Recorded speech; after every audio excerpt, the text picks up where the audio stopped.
Deep in the ancient forests of whispering pines, where sunlight filters through towering evergreens and mist clings to the forest floor at dawn, a story of abandonment, discovery, and unconventional family begins.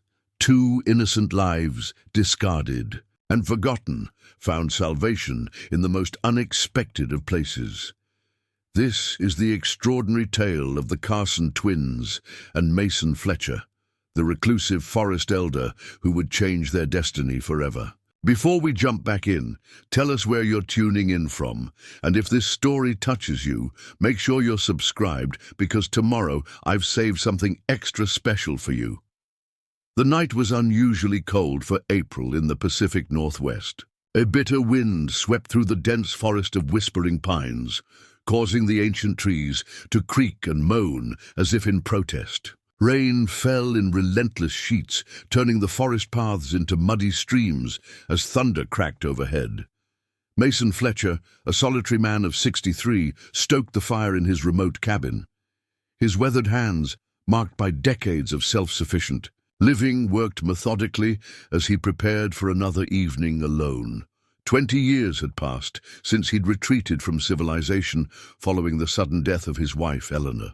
Their dreams of raising children had died with her, leaving Mason to seek solace in the pristine wilderness.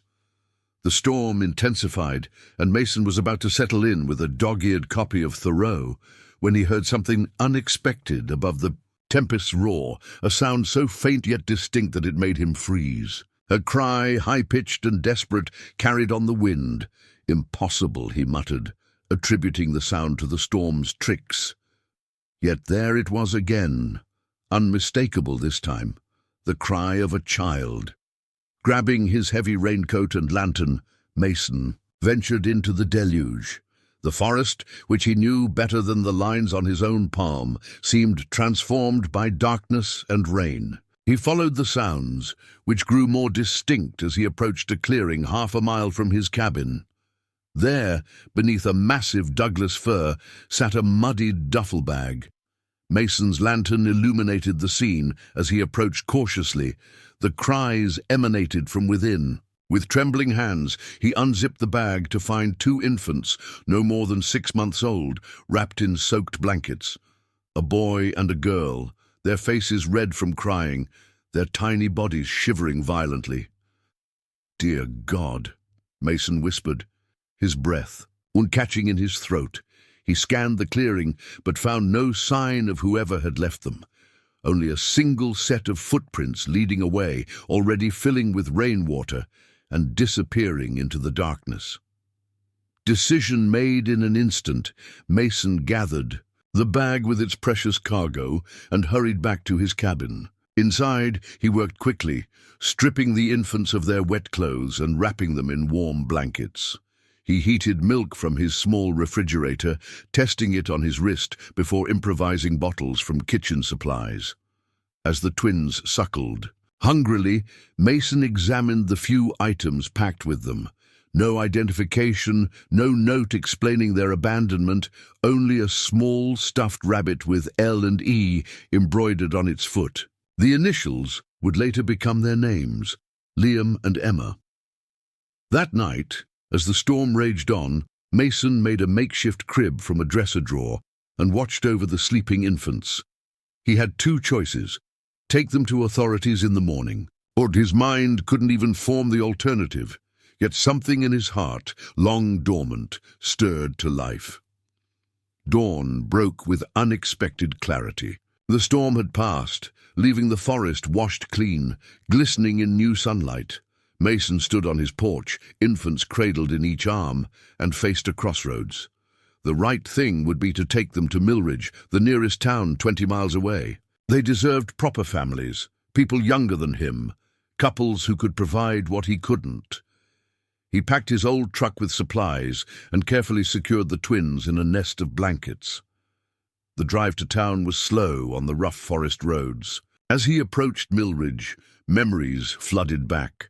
The sympathetic looks after Eleanor's funeral, the suffocating feeling of community concern, the unbearable emptiness of their home. He had fled all this, finding peace in solitude. Mason parked outside the sheriff's office, engine idling. Through the window, he could see Sheriff Dawson at his desk. One conversation and the twins would enter the system, foster care, possibly. Separation, uncertain futures. In the rearview mirror, he caught sight of the twins sleeping peacefully. Something profound and unexpected gripped his heart. In their vulnerable faces, he glimpsed possibility, the family he and Eleanor had dreamed of, a second chance at a life not lived. Mason turned off the engine. For long minutes, he sat in silence, weighing consequences and responsibilities. Then slowly, he turned the truck around and headed back toward the forest. "I've got no business raising children," he told the sleeping infants as miles of asphalt gave way to dirt roads. "But neither does someone who'd leave you in a storm. Maybe we're all together now." The decision transformed Mason's sparse cabin almost overnight. The twins required constant attention, and Mason's orderly routines dissolved into chaos. He fashioned cribs from wooden crates, boiled cloth diapers in large pots, and learned through trial and error what each cry meant. His calloused hands, once suited only for carving wood and hunting game, became gentle tools for soothing fevers and rocking restless bodies to sleep. 2 weeks after finding the twins, Mason ventured into Millridge for supplies he couldn't produce himself. He chose Morgan's General Store, where the elderly proprietor, Hazel Morgan, had known him for decades but respected his privacy. "Mason Fletcher," she exclaimed when he entered with the twins. "Whose little ones are these?" The lie came surprisingly easy. "My sister's grandchildren. She passed recently and there was no one else." Hazel's eyes softened with sympathy. "The Lord works in mysterious ways. Those little ones couldn't ask for a more capable guardian." That day, Mason purchased formula, proper bottles, diapers, and clothes. When Hazel asked about birth certificates for medical purposes, Mason realized the magnitude of his decision. He couldn't access formal healthcare or education systems without documentation. Without questions, he couldn't answer. That night, as the twins slept, Mason made a second profound choice. He would raise them apart from conventional society, teach them himself, and provide everything they needed from the bounty of nature and his own 2 hands. It wasn't the life most children had, but it would be rich in its own way, free from the complications and cruelties of the world that had, in some unknown way, led to their abandonment. Spring blossomed into summer, and the twins thrived under Mason's devoted care. He spoke to them constantly, pointing out birds, explaining the changing weather, reading aloud from his modest library of classics. He fashioned toys from wood and soft leather, created picture books from pressed flowers and leaves, and sang the old folk songs Eleanor had loved. By their first birthday, a date Mason had approximated, Emma and Liam were crawling across the cabin floor, babbling in their own twin language that Mason pretended to understand. Their personalities emerged distinctly, Emma bold and curious, always reaching for new experiences, Liam thoughtful and observant, studying everything with intense concentration before engaging. "You're not missing a thing out there," Mason told them one evening as they sat on the porch, watching fireflies dance at the forest's edge. "Everything worth knowing is right here." Yet sometimes, in quiet moments when the twins napped, doubt crept in. Was he being selfish? Were his choices serving them or merely filling the void in his own life? These questions haunted him, but each time he considered alternatives, he remembered the duffel bag under the tree and recommitted to his path. As autumn painted the forest in spectacular color, Mason began constructing an addition to his cabin. The twins would need their own space as they grew. Working through the mild days and cool nights, he added a second room with 2 small beds and windows positioned to catch the morning sun. One afternoon, as Mason worked on the roof, a rare visitor appeared on the forest path. Dr. Samuel Reed, the retired physician who occasionally checked on the forest's few inhabitants, approached on horseback. "Thought I'd see how you're faring. Old friend," he called up. "Hazel mentioned you had taken in some young ones." Mason tensed, then realizing the futility of hiding the truth, invited Samuel inside. The doctor examined the twins with professional curiosity and personal delight. "They appear perfectly healthy," he concluded, "but I'd be happy to check on them regularly off the record." Relief washed over Mason. In Samuel, he found an unexpected ally, someone who understood his unorthodox choice without judgment. Before leaving, Samuel left medicine, vitamins, and a promise to return with books on childhood development. That night, as wind whispered through the trees surrounding his expanding home, Mason recognized that his isolated life had changed irrevocably. The twins had connected him back to humanity in ways he hadn't anticipated. His heart, once narrowed by grief, expanded with each smile, each milestone, each day of watching Liam and Emma discover their world. "I don't know what fate brought you to me," he whispered as they slept, tiny hands occasionally twitching with dreams, "but I promise to be worthy of it." The years passed like seasons in Whispering Pines, each one bringing new growth and challenges. By their 5th birthday, Emma and Liam had transformed from helpless infants into vibrant, curious children who viewed the forest as their personal kingdom. Mason watched with pride as they developed unique personalities. Emma, with her wild auburn hair that refused to stay in braids, possessed a fearless spirit.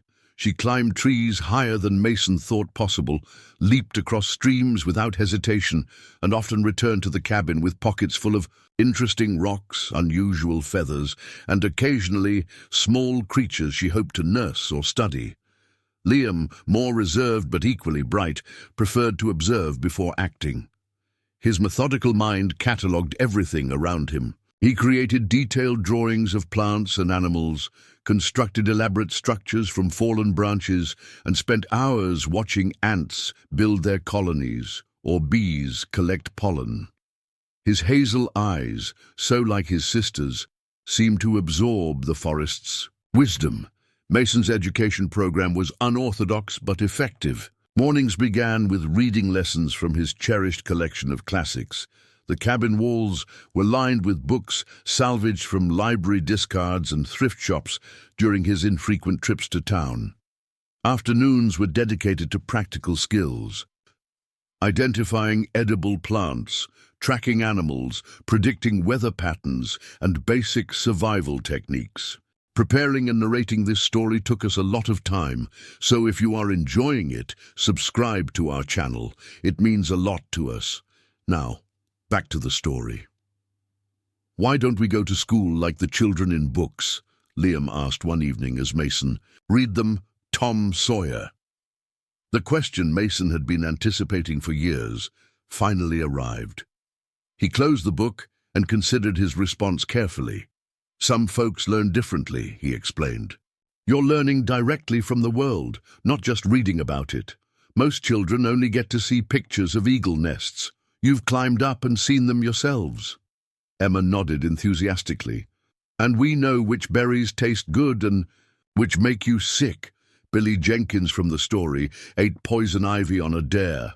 Mason smiled at her logic, but knew simpler answers wouldn't satisfy them forever. The twins were becoming aware of their unusual circumstances. During their monthly trips to Millridge for supplies, they observed other children and families with increasing curiosity. The solution came unexpectedly through Dr. Samuel Reed, who had become a regular visitor and unofficial grandfather figure to the twins. On one visit, he brought a trunk filled with educational materials, textbooks, workbooks, science kits, and a solar-powered laptop loaded with educational programs. "The world is changing, Mason," Samuel said privately. "They deserve choices about their future, and that requires formal knowledge." Though initially resistant, Mason recognized the truth in Samuel's words. That winter, as snow blanketed the forest, the cabin became a schoolhouse. Samuel helped establish a curriculum that would prepare the twins for eventual standardized testing, should they choose to pursue formal education later. Emma struggled with sitting still for lessons, but excelled at practical applications.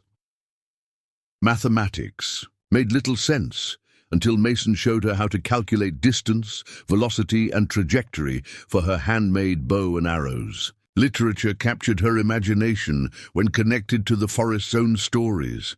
The heroism of salmon swimming upstream, the patience of the century-old trees, the transformative cycle of butterflies. Liam absorbed academic concepts like a sponge, often working ahead in textbooks, challenging Mason with questions that required research. His natural affinity for patterns made him exceptional at both mathematics and music, the latter discovered when Samuel brought an old violin during one visit. "My wife played," Samuel explained, demonstrating basic techniques. "Never had anyone to pass it to." Within months, Liam's melodies filled the forest evenings, primitive at first, but increasingly complex. Wildlife seemed drawn to the sounds, deer grazing closer than usual, birds perching on nearby branches, even a usually shy fox occasionally watching from the clearing's edge. By their 8th year, the twins had developed a profound connection to their forest home, but also a growing awareness of the world beyond. Mason's careful explanations about their unusual family had satisfied them as younger children, but now they asked more pointed questions. "Where did we come from before you found us?" Emma asked one spring morning as they tended the vegetable garden. Mason paused, trowel in hand. He had prepared for this inevitable question, deciding years ago that honesty, carefully delivered, was the only option. "You were left in the forest during a storm," he said gently. "I found you both and brought you home." "Did our first parents leave a note?" Liam asked, his voice smaller than usual. "No note," Mason replied.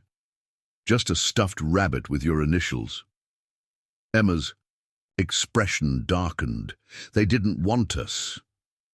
"We don't know their reasons," Mason countered, pulling both children close. "People make desperate choices sometimes.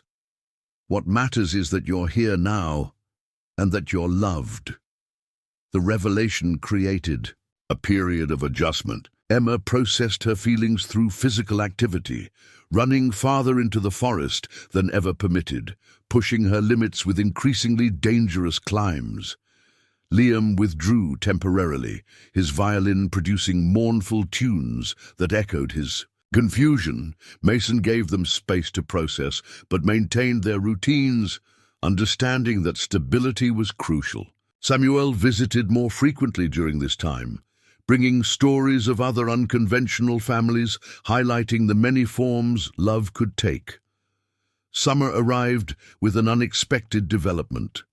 While exploring the forest's eastern boundary, an area Mason had always discouraged due to its proximity to a rarely used hunting cabin, the twins encountered another child for the first time. Olivia Thompson, 11 years old and fiercely independent, was the granddaughter of the hunting cabin's owner. She spent summers there while her parents traveled for work. Her appearance in the twins' isolated world created a seismic shift in their understanding of themselves. "You really live here all year?" Olivia asked during her first visit to their cabin, wide-eyed at Mason's setup. "That's straight out of a survival show."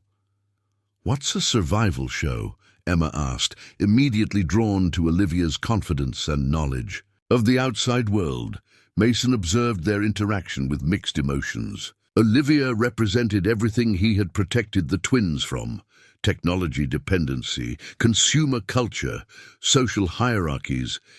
Yet her friendship offered them perspective he couldn't provide. "She said we talk funny," Liam confided to Mason after several meetings. "Too formal, and our clothes are weird." "Different doesn't mean wrong," Mason reassured him, though he recognized the beginning of self-consciousness, a concept previously foreign to the twins. Olivia's summer visit expanded the twins' world exponentially. She brought books, magazines, music, and stories about school, shopping malls, and social media. Mason established careful boundaries. Olivia could visit 3 times weekly, no electronic devices except the educational laptop, and respect for forest rules was non-negotiable. Despite his concerns, Mason acknowledged that Olivia's presence was largely positive. Emma found a kindred spirit in adventure, while Liam gained confidence through sharing his extensive forest knowledge with someone who genuinely appreciated it. Most importantly, they experienced friendship, negotiating disagreements, sharing discoveries, building memories independent of adult supervision. When August ended and Olivia returned to Seattle, the twins faced their first experience with the particular melancholy of saying goodbye to a friend. They processed their feelings by writing letters throughout the year, which Mason posted during supply runs to town. Olivia's detailed responses became educational tools, offering glimpses into urban life and conventional education. The twins' 10th winter was unusually harsh. Snow fell in thick blankets, transforming their forest into a crystalline wonderland, but making travel nearly impossible. Food stores dwindled despite careful rationing, and Mason worried about their isolation should medical emergencies arise. "We need to consider alternatives," he told Samuel during a rare visit between storms. "I'm not as young as I was. What happens to them if something happens to me?" The question had haunted Mason for years, but pride and fear had prevented him from addressing it directly. Now, as joint pain made chopping wood increasingly difficult and his vision blurred slightly when reading evening lessons, he confronted the reality of his mortality. Samuel, now in his 70s himself, nodded gravely. "I've been thinking the same. They need documentation, birth certificates, social security numbers, school records. It won't be easy after all this time, but I have connections who might help." The conversation marked another turning point. Over the next months, Samuel facilitated meetings with a sympathetic lawyer who specializes in unusual cases. The story they constructed contained elements of truth. Mason as a distant relative, who gained guardianship after a family tragedy, but obscured the circumstances of the twins' discovery. Creating legitimate identities required compromises. The twins would need to undergo formal assessment to establish appropriate grade placement. They would need medical records, which meant multiple doctor visits. Most significantly, they would eventually need to attend school, at least part-time, to establish records necessary for future opportunities. Emma and Liam received this news with characteristic differences. Emma immediately began planning adventures in town, envisioning herself excelling at sports and making dozens of friends like Olivia. Liam expressed reservations, concerned about navigating social situations and unfamiliar rules. "Will we still live here?" he asked, anxiety evident in his voice. "This will always be your home," Mason assured them. "We're just adding options, not replacing what we have." Spring brought transformation to both forest and family. The twins underwent testing that confirmed what Mason already knew. They were bright, capable learners with some unusual knowledge gaps. Emma's physical abilities tested off the charts, while Liam's analytical thinking impressed the educational psychologist. Dr. Vanessa Martinez, the specialist who evaluated them, pulled Mason aside after the assessments. "They're remarkable children, Mr. Fletcher. Their connection to nature and problem-solving abilities are extraordinary, but social integration will be challenging. They've missed cultural references most children absorb naturally. They'll adapt," Mason said with more confidence than he felt. "They're survivors." The twins' first day at Millridge Elementary School was scheduled for the following September, giving them summer to prepare. Samuel and Olivia, returning for her 3rd summer, at the hunting cabin became invaluable resources. They conducted mock classroom scenarios, explained cafeteria protocols, and demystified playground politics. As the pivotal day approached, Mason found himself experiencing unexpected emotions. Pride in the children's readiness mingled with nostalgia for their simple past and anxiety about their reception by others. Most surprisingly, he felt a personal sense of anticipation. This transition would change his life too, pulling him back into community involvement after decades of self-imposed exile. The night before their first day, Mason sat on the porch with the twins, watching stars emerge above the forest canopy. 11 years had passed since he'd found them. 11 years of challenges, growth, and profound joy he'd never anticipated. "Are you scared?" he asked them. "A little," Liam admitted, finger running along his violin strings without playing. Emma shrugged with characteristic bravado. "Maybe, but we've tracked mountain lions and survived blizzards. School can't be harder than that." Mason chuckled, marveling at their resilience. "Remember who you are," he told them. "You're forest children. You see things others miss, understand truths others forget. That's your strength, not your weakness." As crickets serenaded them and a gentle breeze rustled through pine needles, the three sat in companionable silence, each contemplating the adventure ahead. Their unusual family stood at a crossroads, preparing to bridge two worlds while preserving the precious foundation they'd built together in whispering pines. "No matter what happens tomorrow," Mason said, "this is still your kingdom, and I'm still the luckiest man alive to be your guardian." Under a canopy of stars, guardians and twins embraced, drawing strength from their shared history and unconventional bond. The forest seemed to embrace them too, branches swaying gently as if offering encouragement for the journey ahead. The morning of the twins' first day at Millridge Elementary dawned crisp and clear. Dew sparkled on spiderwebs stretched between fence posts as Mason's old truck rumbled down the forest road, carrying three people with racing hearts and minds full of possibilities. Emma wore a new blue dress Hazel Morgan had helped select, though she'd insisted on keeping her worn leather boots rather than the shiny shoes Mason had purchased. Liam had chosen khaki pants and a button-down shirt that made him look older than his 11 years. Both carried handmade leather backpacks, containing notebooks, pencils, and small forest tokens for courage, a perfect pine cone for Liam, a smooth river stone for Emma. "Remember, I'll be waiting right here at 3 o'clock, Mason said as they approached the red brick schoolhouse. His voice carried a steadiness he didn't entirely feel. "And Dr. Martinez will check on you at lunch." The school principal, Rebecca Wilson, met them at the entrance. A compassionate woman in her 50s who had been briefed on their unusual circumstances, she greeted the twins with warm professionalism. "We're so pleased to welcome you both to 5th grade, she said, gesturing toward the hallway where children streamed past in chattering groups. "Liam, you'll be in Mr. Gonzalez's class. Emma, you'll join Mrs. Abernathy." Mason had anticipated this separation, but noticed the twins exchange alarmed glances.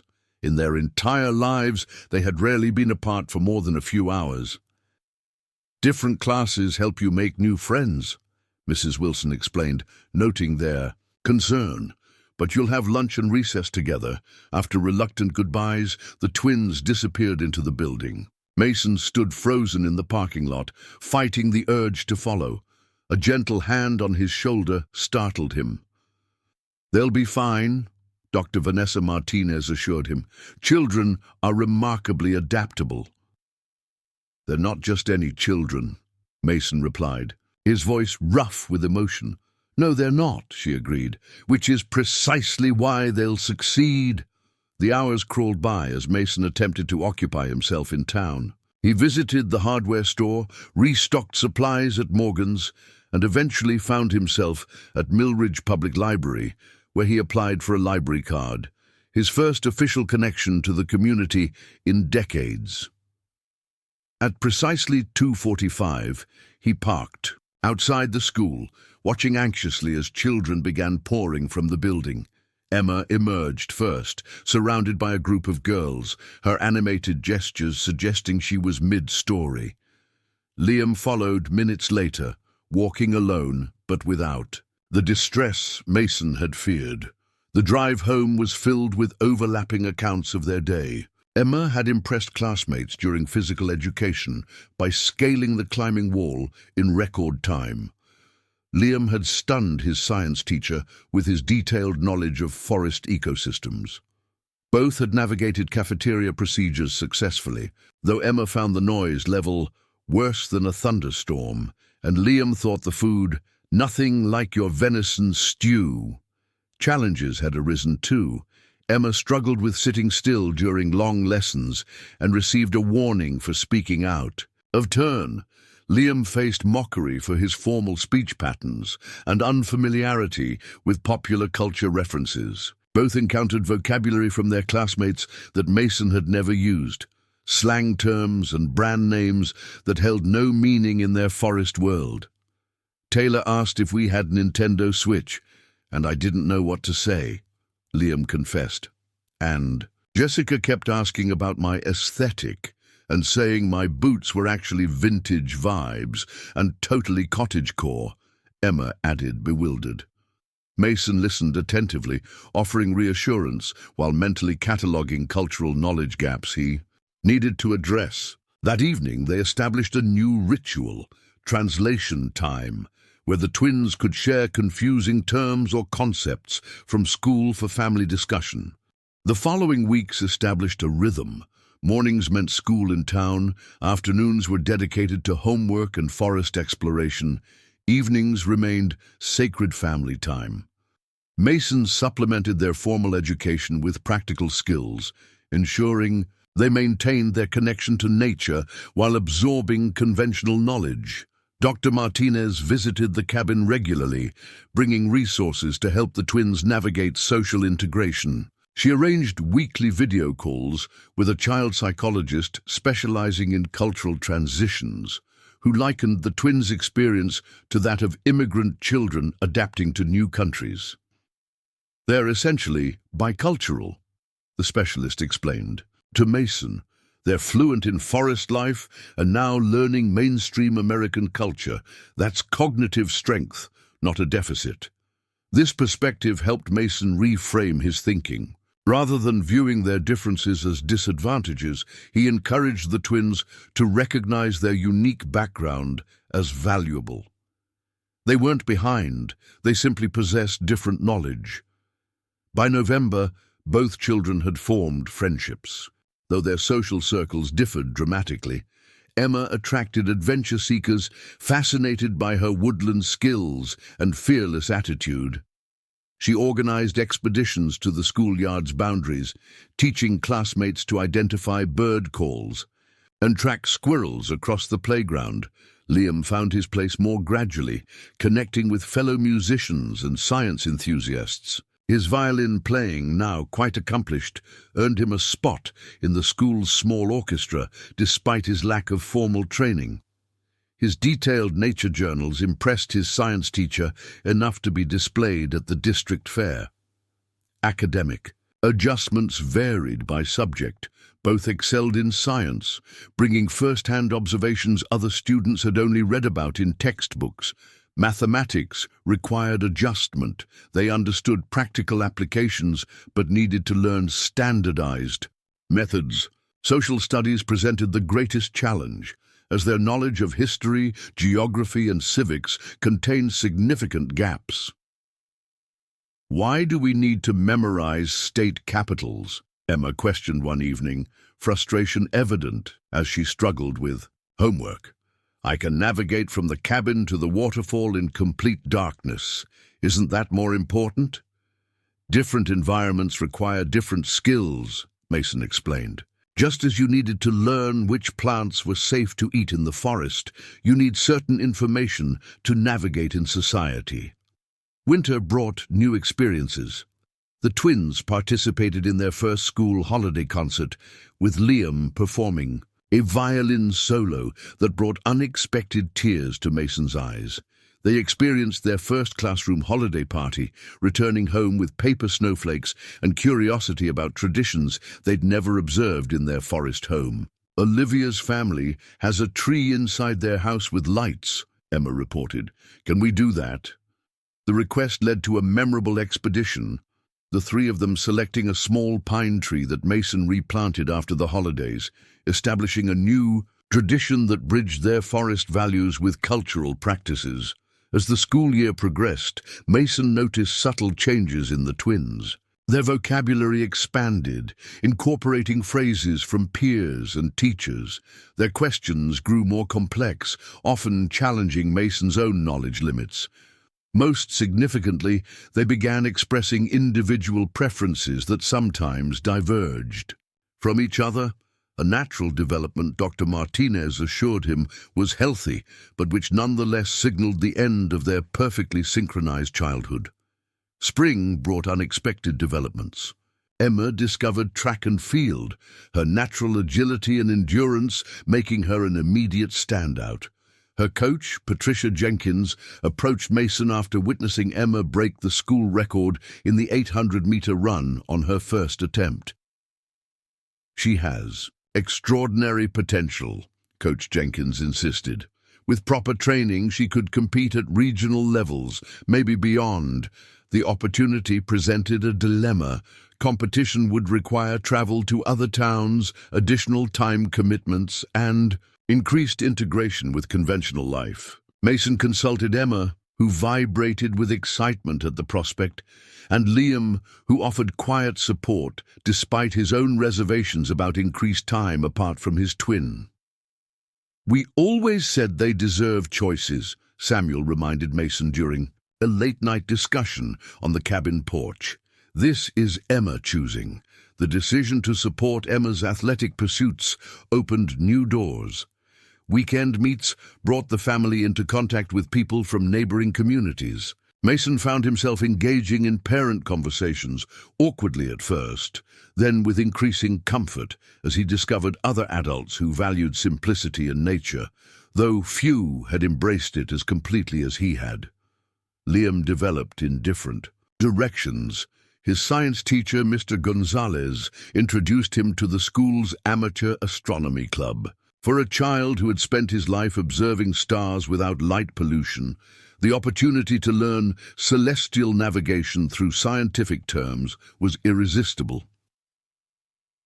The club met monthly for overnight observation sessions at Millridge Lake, testing Liam's comfort with spending nights away from home. After much deliberation, Mason allowed him to attend, accompanied by Samuel for the first few sessions until Liam felt secure. "The stars are the same," Liam reported after his first night away, "but knowing their scientific names makes them feel like old friends with formal introductions."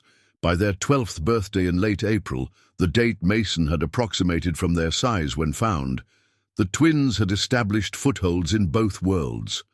They maintained their profound connection to the forest while developing identities in conventional society. Mason marveled at their adaptability, their capacity to synthesize disparate experiences into a coherent worldview.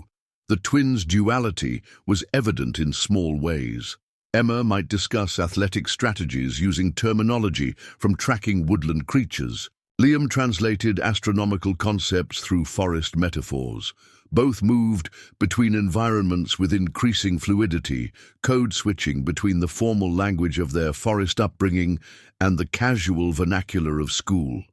As the school year approached its end, Principal Wilson requested a meeting with Mason. Anticipating concerns, he was surprised by her proposal.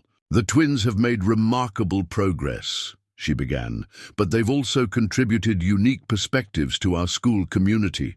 Several teachers have suggested they might lead a special summer program teaching basic wilderness skills to other students. The program would be limited, 2 afternoons weekly for 6 weeks, but represented a significant shift. The twins, once viewed as educational outliers requiring intervention, were now recognized as holders of valuable knowledge worth sharing." Mason presented the opportunity at dinner that evening, expecting immediate enthusiasm. Instead, he encountered thoughtful consideration. "Would we teach together or separately?" Liam asked, surprising Mason with his first concern. "They want both of us," he confirmed. "Your different strengths complement each other."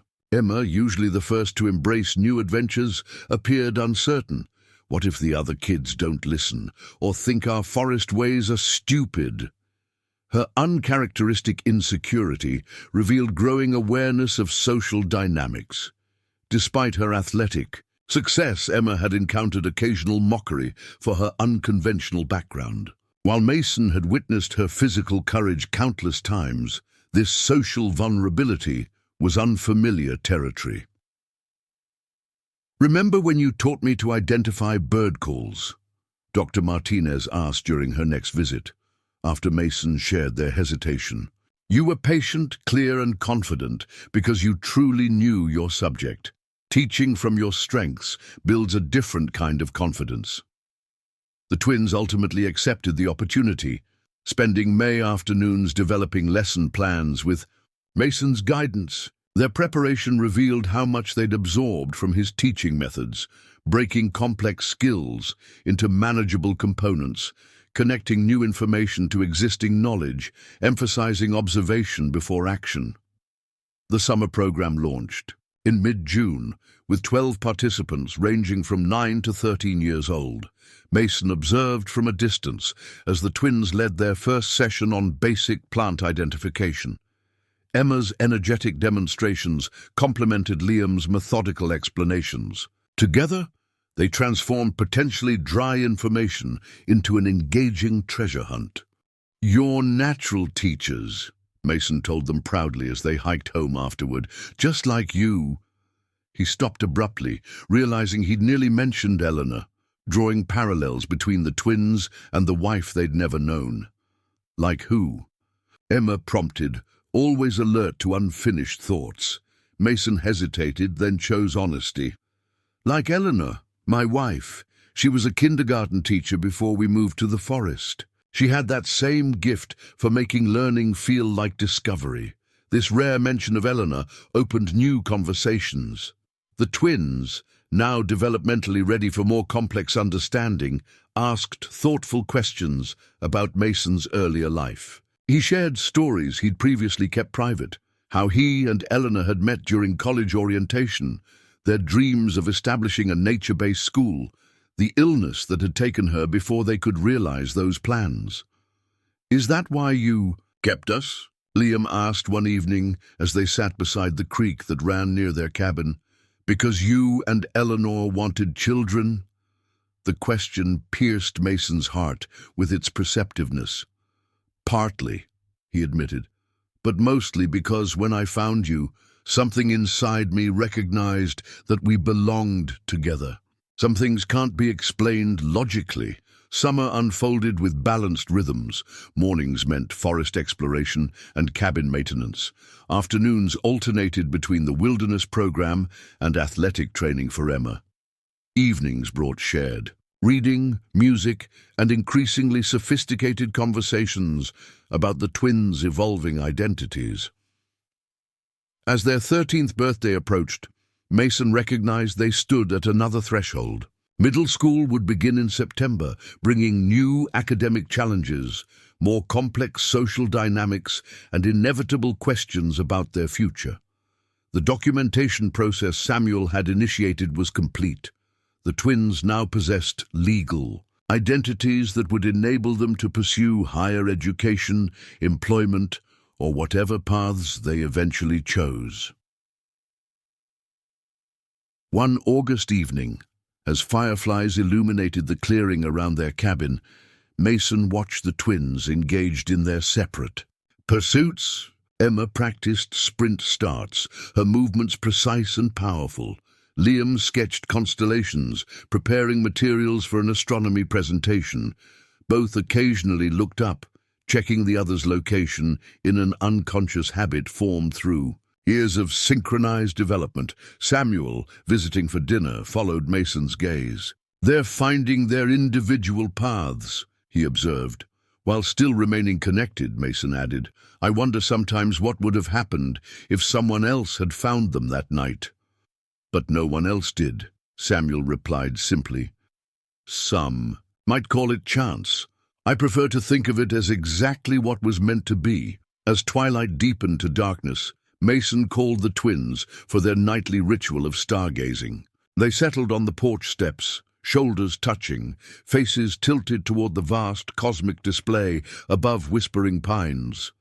Tomorrow would bring new challenges, next month new transitions, the coming years increasingly independent explorations. But tonight, they remained what they had become on that stormy night 12 years earlier, an unconventional but unbreakable family, bound not by blood, but by choice, circumstance, and profound love. Millridge Middle School loomed larger and more imposing than the elementary building the twins had grown accustomed to over the past year. 3 stories of brick and glass welcomed 6th through 8th graders from 5 surrounding communities, expanding the twins' social world exponentially. On their first morning, Emma and Liam stood before the entrance, momentarily united in apprehension despite the different paths they'd begun to forge. Remember when we thought the ranger station was enormous? Emma whispered, referencing their first visit to the forest headquarters years earlier. Liam nodded, adjusting the strap of his backpack. We've faced bigger challenges than this. Middle school brought structural changes that tested their adaptability. Rather than one primary teacher, they navigated 6 different classrooms daily.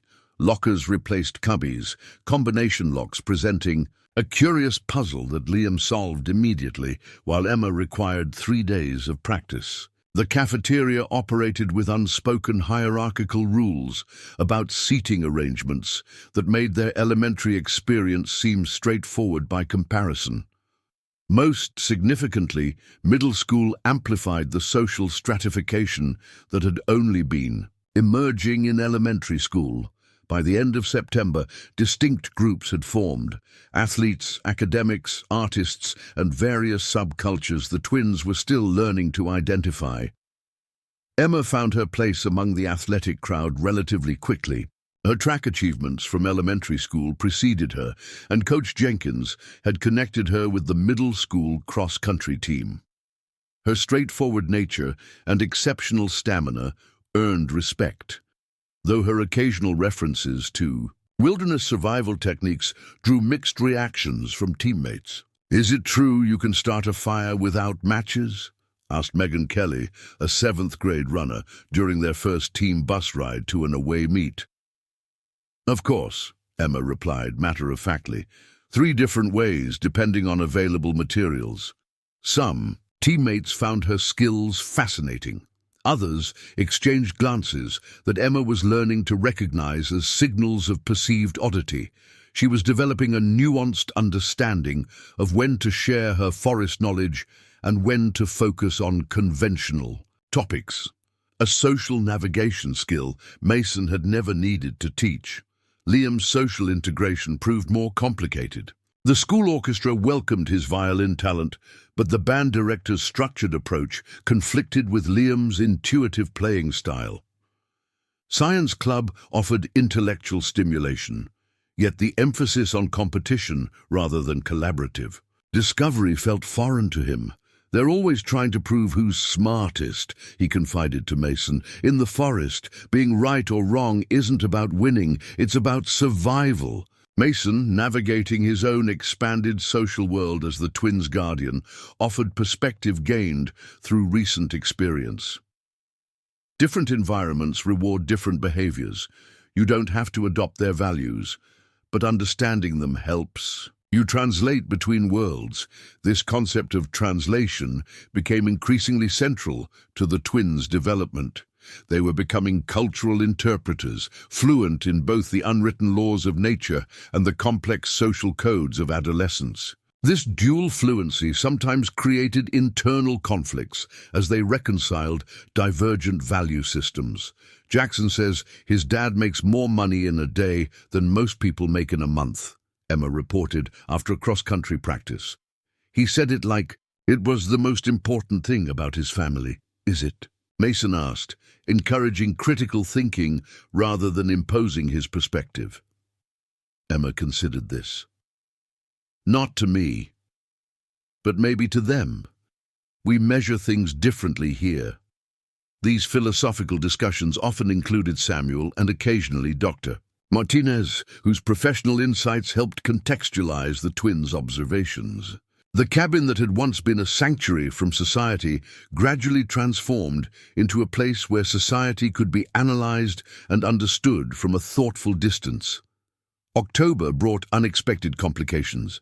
A local newspaper published a feature about remarkable students at Millridge Middle School, including a profile of the twins that emphasized their unusual upbringing. Though the article portrayed them positively, highlighting their wilderness program and academic achievements, it drew unwelcome attention to their non-traditional family structure.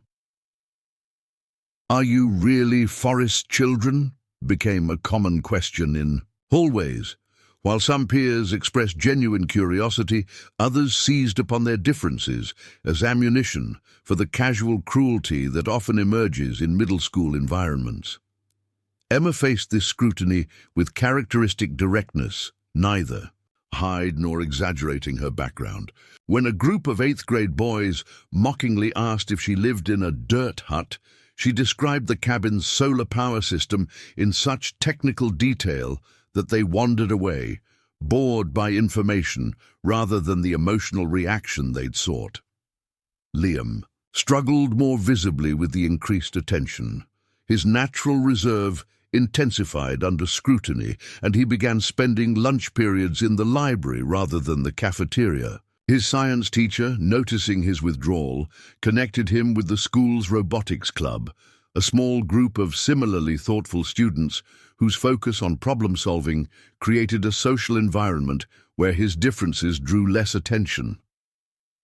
Mason consulted Dr. Martinez about whether to intervene.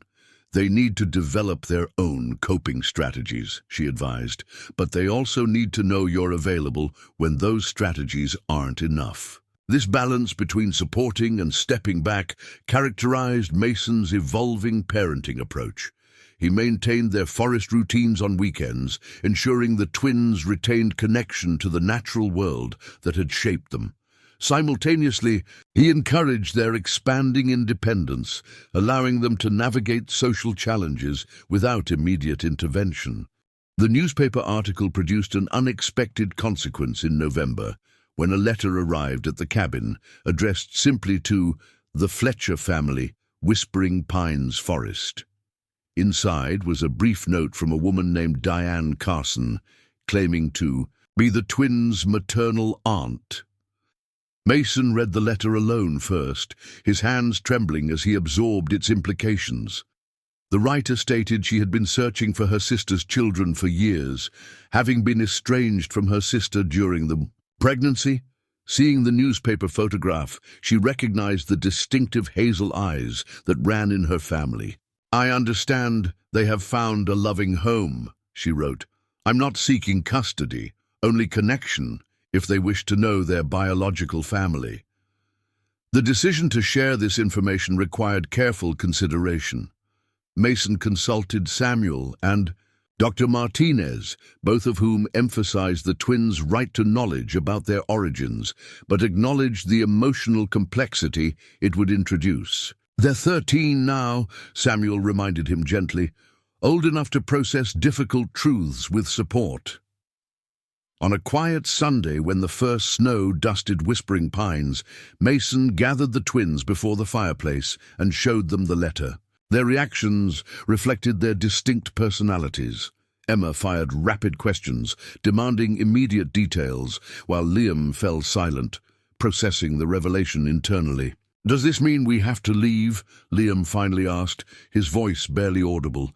"Absolutely not," Mason assured them both. "This changes nothing about our family. It only offers information if you want it."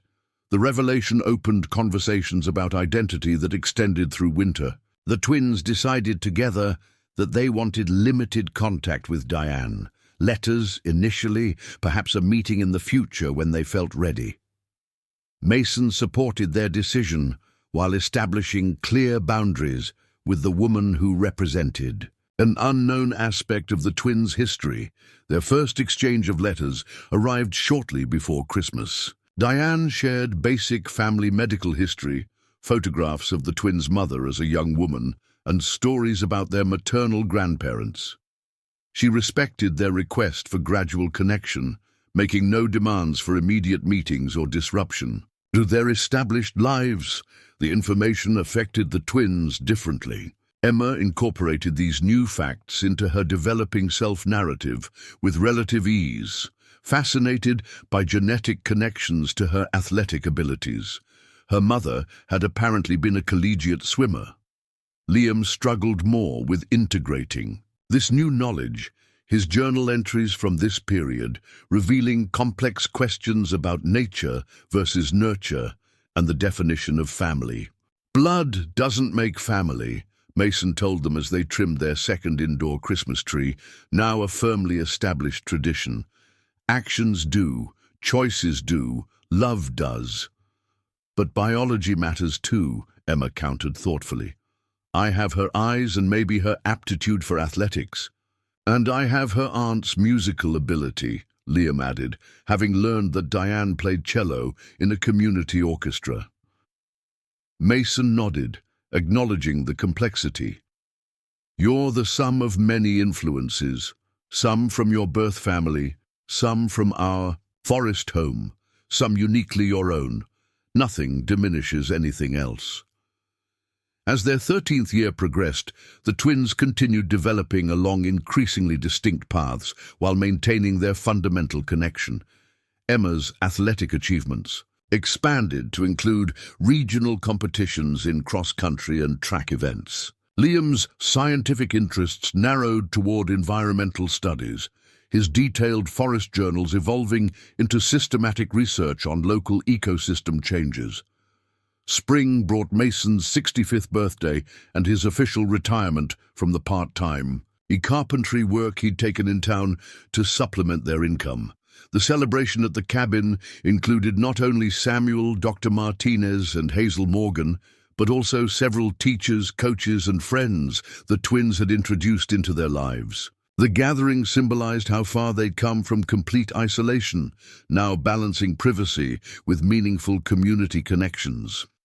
As summer approaches, an unexpected opportunity emerges.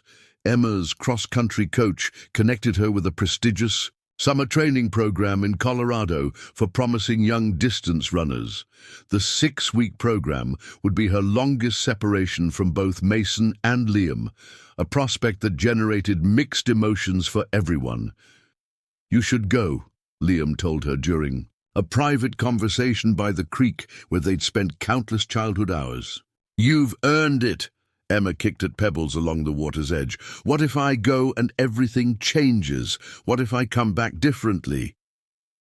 "You will come back different," Liam acknowledged with the insight that characterized his thoughtful nature. "But so will I, and so will Mason. We're always changing." The decision process revealed how much the twins had matured.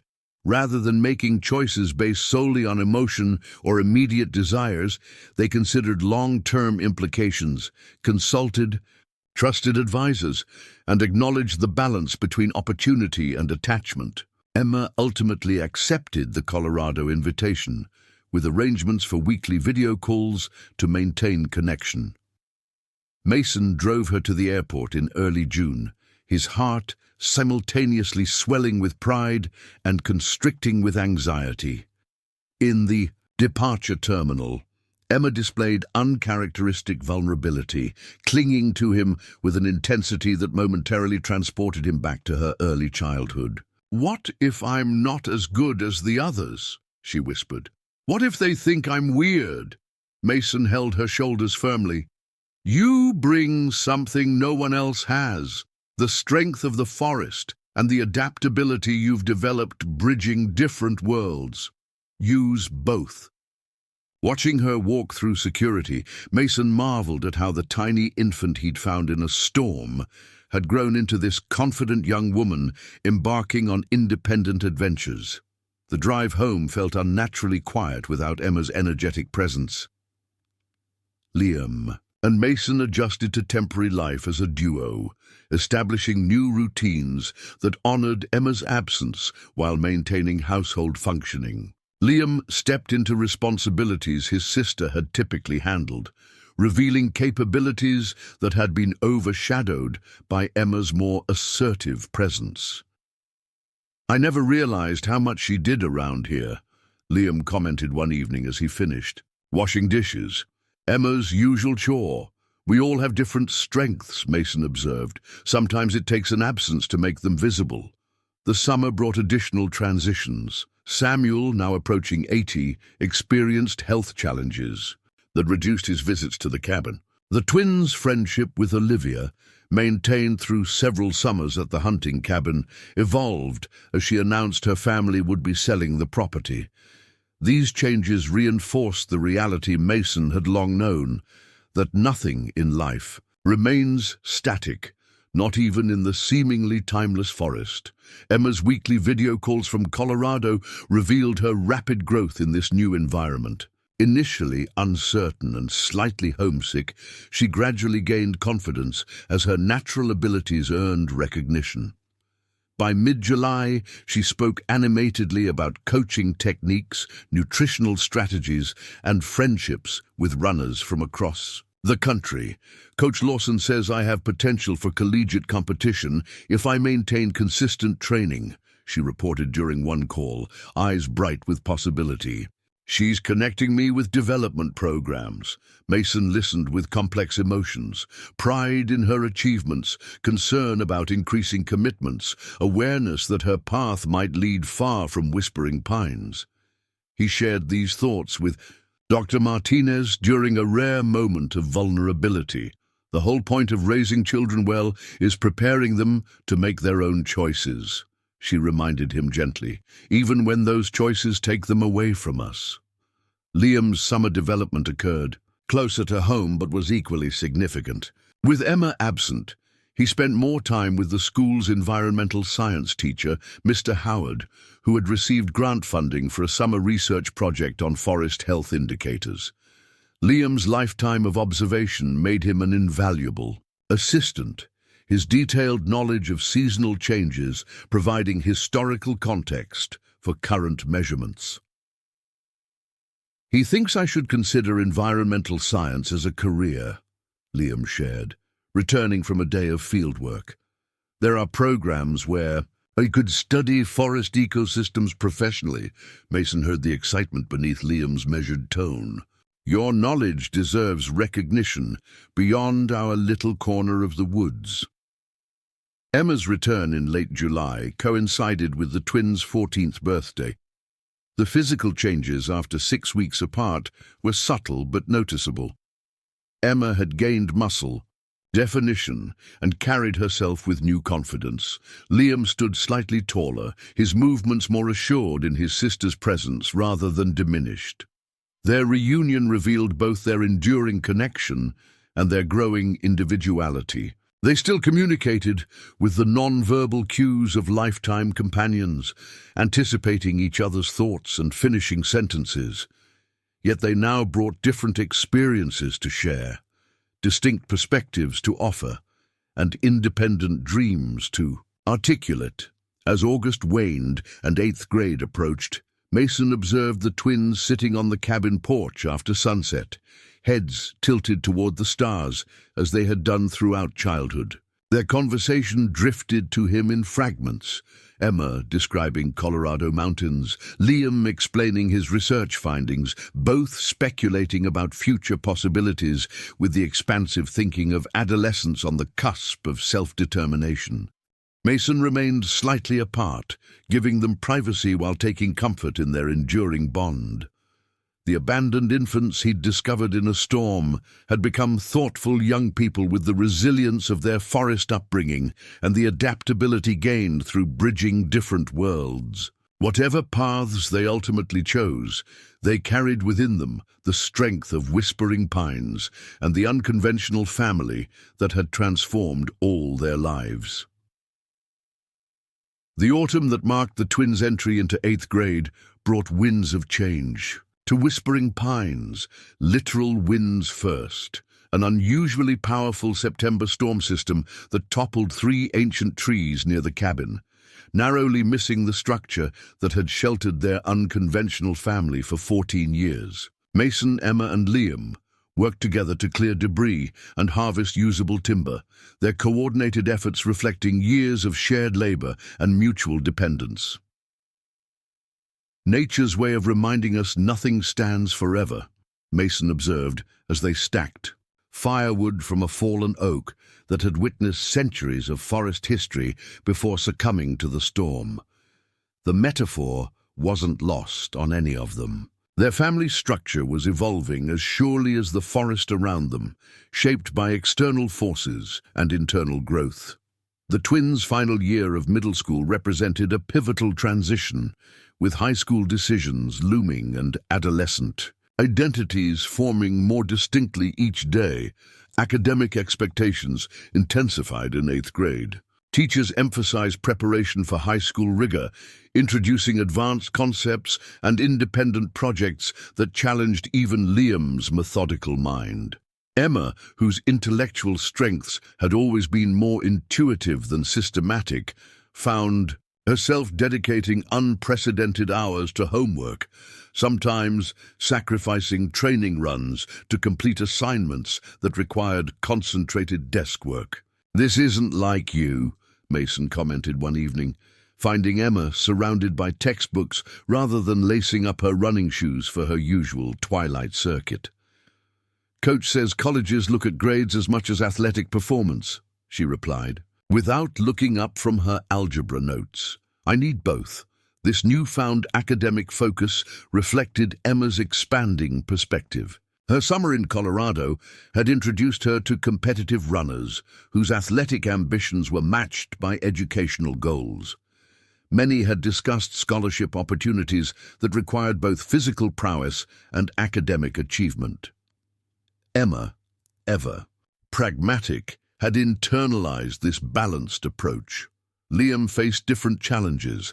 His intellectual capabilities had always earned academic recognition, but 8th grade brought increased emphasis on collaborative projects and oral presentations, areas where his reserved nature created obstacles. His science teacher, recognizing both his exceptional understanding and his communication difficulties, paired him with extroverted lab partners who complemented his analytical skills with presentation polish.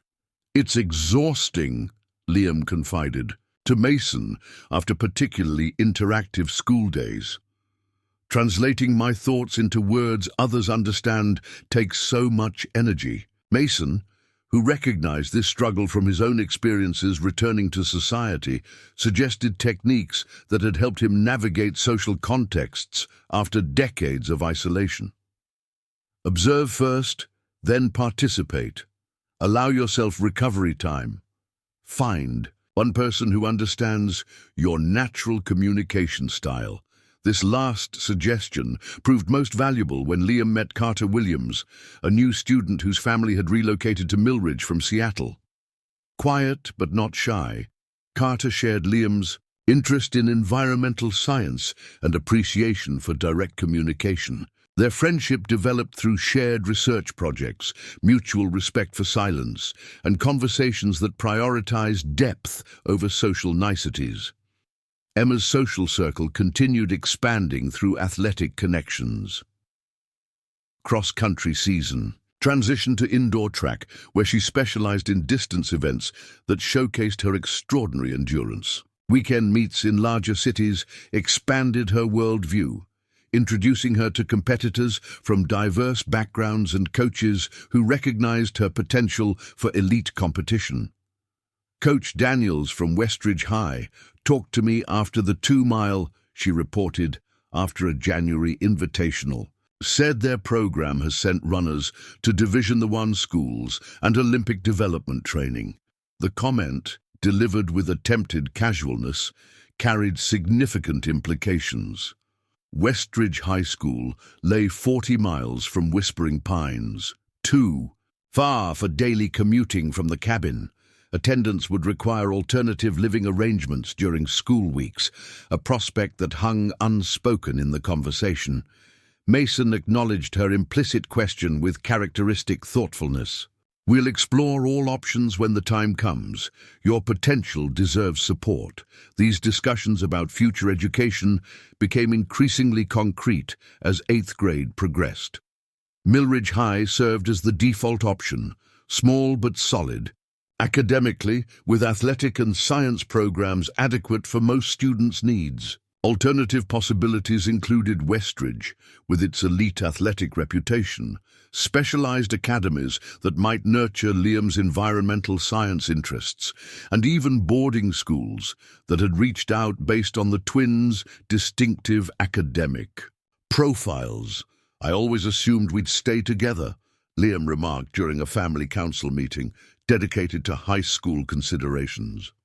The hint of vulnerability in his voice reminded Mason that despite their growing independence, the twins' identities remained profoundly interconnected. Emma reached for her brother's hand, a gesture that had become less frequent as adolescence introduced new physical boundaries between them. Different schools wouldn't change what matters. The maturity in their approach to this potential separation reflected their remarkable development. From abandoned infants to self-aware adolescents, they had traversed an extraordinary journey under Mason's guidance. Their capacity to consider future paths with both emotional honesty and practical thinking filled him with pride, tinged by the bittersweet recognition of his gradually diminishing role. Spring brought another significant development when Diane Carson, the twins' aunt who had maintained respectful letter contact for over a year, proposed a summer visit. After thorough family discussion, the twins decided they were ready for this meeting with their biological family representative. Diane arrived on a warm June day, her rental car navigating the forest road to their cabin with determination that suggested something of Emma's personality. Her resemblance to the photographs she had shared was striking. The same distinctive hazel eyes the twins had inherited, similar facial structure to Liam's, and gestural mannerisms that seemed eerily familiar despite their never having met. "Thank you for allowing this," she said to Mason during their private conversation while the twins showed her the forest trails near the cabin. "I know it can't be easy." "They deserve to know their history," Mason replied. "And you've respected our boundaries." The week-long visit unfolded with remarkable naturalness.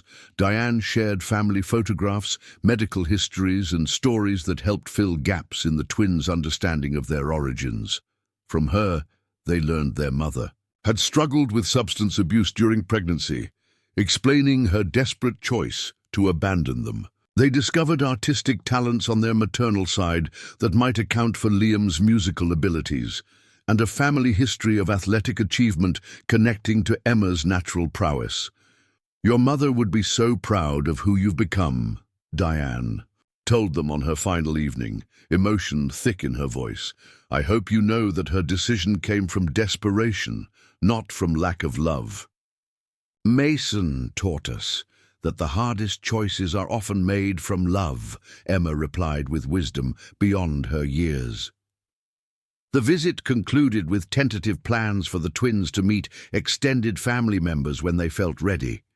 Perhaps during the coming year, Diane departed, leaving not disruption but enrichment, another thread woven into the twins' increasingly complex identity tapestry.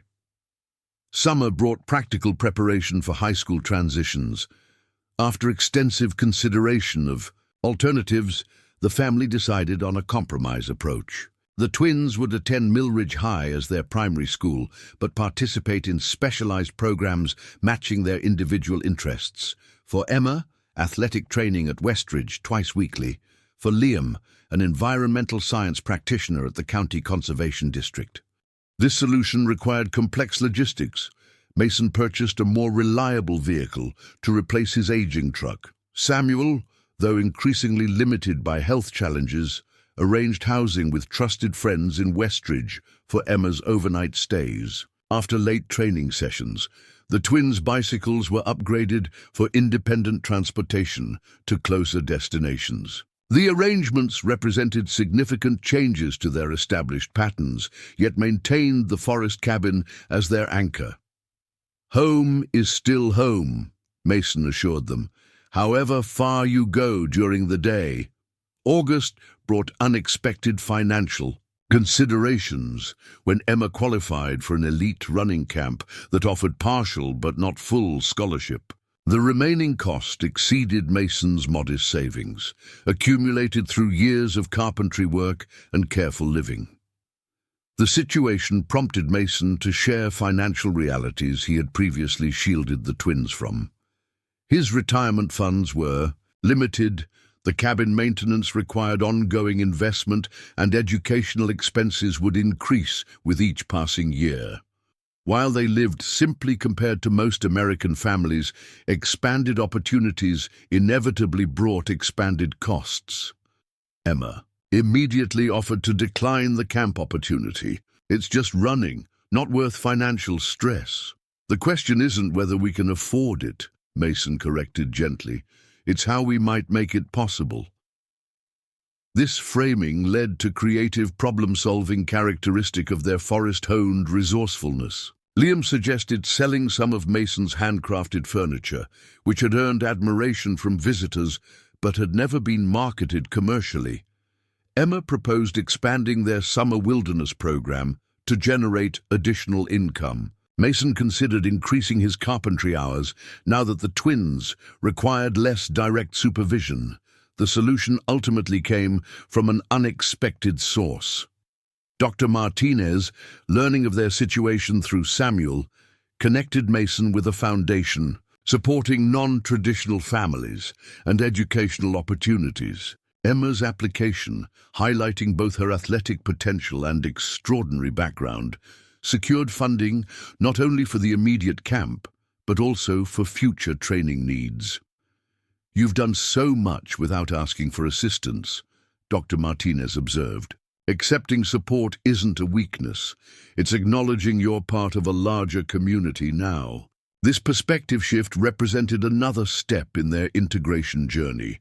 The self-sufficiency that had defined their forest years remained valuable, but they were learning to balance independence with interdependence, recognizing that connection sometimes meant mutual support rather than isolation.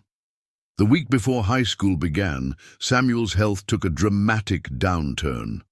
Hospitalized with pneumonia complicated by his advanced age, he asked to see the family in what everyone understood might be a final visit. The twins, who had never experienced the potential loss of someone so significant in their lives, approached his hospital room with uncharacteristic hesitation. Samuel, though physically diminished, greeted them with the same twinkling eyes that had watched over their development for 14 years. "Don't look so worried," he told them. "I'm just transitioning to another form of existence, like when a tree falls in the forest and becomes a nurse log for new growth," Liam suggested, seeking understanding through familiar metaphors. Samuel nodded approvingly. "Exactly so. Nothing truly ends, it transforms." During this visit, Samuel shared stories from his own youth, adventures and misadventures they'd never heard before. He spoke of his hopes for their futures and pride in their development. Most significantly, he revealed that he had established educational trust funds for both twins, modest but meaningful financial support for whatever paths they might choose after high school. "Dr. Reed, you didn't need to," Mason began. Samuel, the elderly doctor, corrected, insisting on the personal rather than professional connection. "And yes, I did. Family provides for family." The simple declaration brought tears to Mason's eyes. Throughout the twins' lives, he had constructed a non-traditional family unit through choice and circumstance. Samuel's gesture affirmed the legitimacy of those bonds, recognizing that family transcended conventional definitions. 3 days later, Samuel passed peacefully in his sleep. The twins experienced grief in characteristically different ways. Emma processing through physical exertion, running forest trails with fierce intensity. Liam retreating inward, composing a hauntingly beautiful violin piece that expressed emotions he couldn't verbalize. Mason supported both approaches while navigating his own sorrow at losing his oldest friend.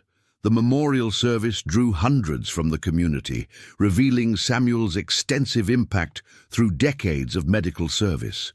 The twins, hearing stories from patients and colleagues, gained a new perspective on the man they'd known, primarily through his relationship with their family. "I never realized how many people loved him," Emma remarked as they drove home afterward. "One life touches countless others," Mason observed, sometimes without ever knowing the full impact. This first significant loss coincided with their transition to high school, creating a period of profound change. The twins crossed the threshold into Millridge High, carrying both grief and anticipation, their forest resilience providing foundation for navigating unfamiliar hallways and expectations. High school orientation revealed immediate contrasts with middle school.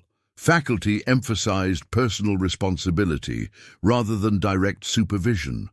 Course options expanded dramatically, allowing specialized focus reflecting individual interests. Extracurricular activities operated with near-professional intensity, particularly in athletic programs, where Emma immediately established herself as a standout distance runner. Liam found an unexpected connection through the school's environmental science club, where his lifetime of forest observation translated into expertise that even seniors respected. His quiet confidence in this specific domain compensated for social uncertainties in broader contexts. When club members visited the cabin to collect forest soil samples, Liam's comprehensive knowledge of local ecosystems elevated his status among peers who recognized authentic expertise. By October, the twins had established their distinct high school identities while maintaining their fundamental connection. They still shared morning rides to school and evening meals at the cabin, comparing experiences and offering mutual support. Yet their daily schedules reflected diverging paths. Emma's increasingly dominated by athletic training, Liam's by scientific research and environmental advocacy. One crisp autumn evening, as crimson leaves carpeted the forest floor around their cabin, Mason observed the twins seated on the porch steps, engaged in animated conversation about their respective days. Emma gestured enthusiastically, describing a new training technique. Liam listened attentively before sharing observations from his water quality monitoring project. Their interaction reflected both their distinctive personalities and their enduring bond. Watching from the kitchen window, Mason reflected on the extraordinary journey from that stormy night 14 years earlier. The helpless infants abandoned in darkness had become remarkable young people, poised at the threshold of adulthood, carrying forward the resilience of their forest upbringing while charting courses into wider horizons. The cabin that had once represented sanctuary from society now served as the foundation for thoughtful engagement with the world. Mason's role had evolved from rescuer to guide to supporter, each transition requiring adaptation and release. The forest that had witnessed their unconventional family's formation continued to anchor them while embracing the inevitability of change. Trees falling to nourish new growth, seasons cycling through eternal patterns of transformation. As twilight deepened around whispering pines, the twins' laughter drifted through the gathering darkness, a sound that embodied both their shared history and their individual becoming. Their story, beginning in abandonment and progressing through discovery, nurturing, and growth, continued unfolding with possibilities as vast as the star-filled sky now emerging above their forest home. The final years of high school unfolded with accelerating momentum for the twins of Whispering Pines. As juniors, both Emma and Liam found themselves navigating the complex terrain of college preparation, identity formation, and increasing independence while maintaining the unique perspective their unconventional upbringing had instilled. Emma's athletic career reached new heights during her junior year. After breaking school records in cross-country and track, she attracted attention from college recruiters, impressed by both her natural talent and the mental toughness developed through years of forest training. Weekend meets frequently took her to larger cities, where she competed against nationally ranked runners, expanding her vision of possible futures. Stanford's distance coach spoke with me after the invitational, she mentioned casually one Sunday evening, her tone deliberately understated despite the significance. Said my times plus my academic profile might make me a good fit for their program. Mason recognized the magnitude of this development. Stanford represented not just elite athletics, but world-class academics, and a location 3,000 miles from Whispering Pines. The prospect of Emma's talents carrying her so far from their forest home stirred complex emotions he carefully kept from his expression. "That's remarkable recognition," he replied, focusing on the achievement rather than the implications. "You've earned every opportunity coming your way." Liam's path unfolded with less public recognition, but equal significance.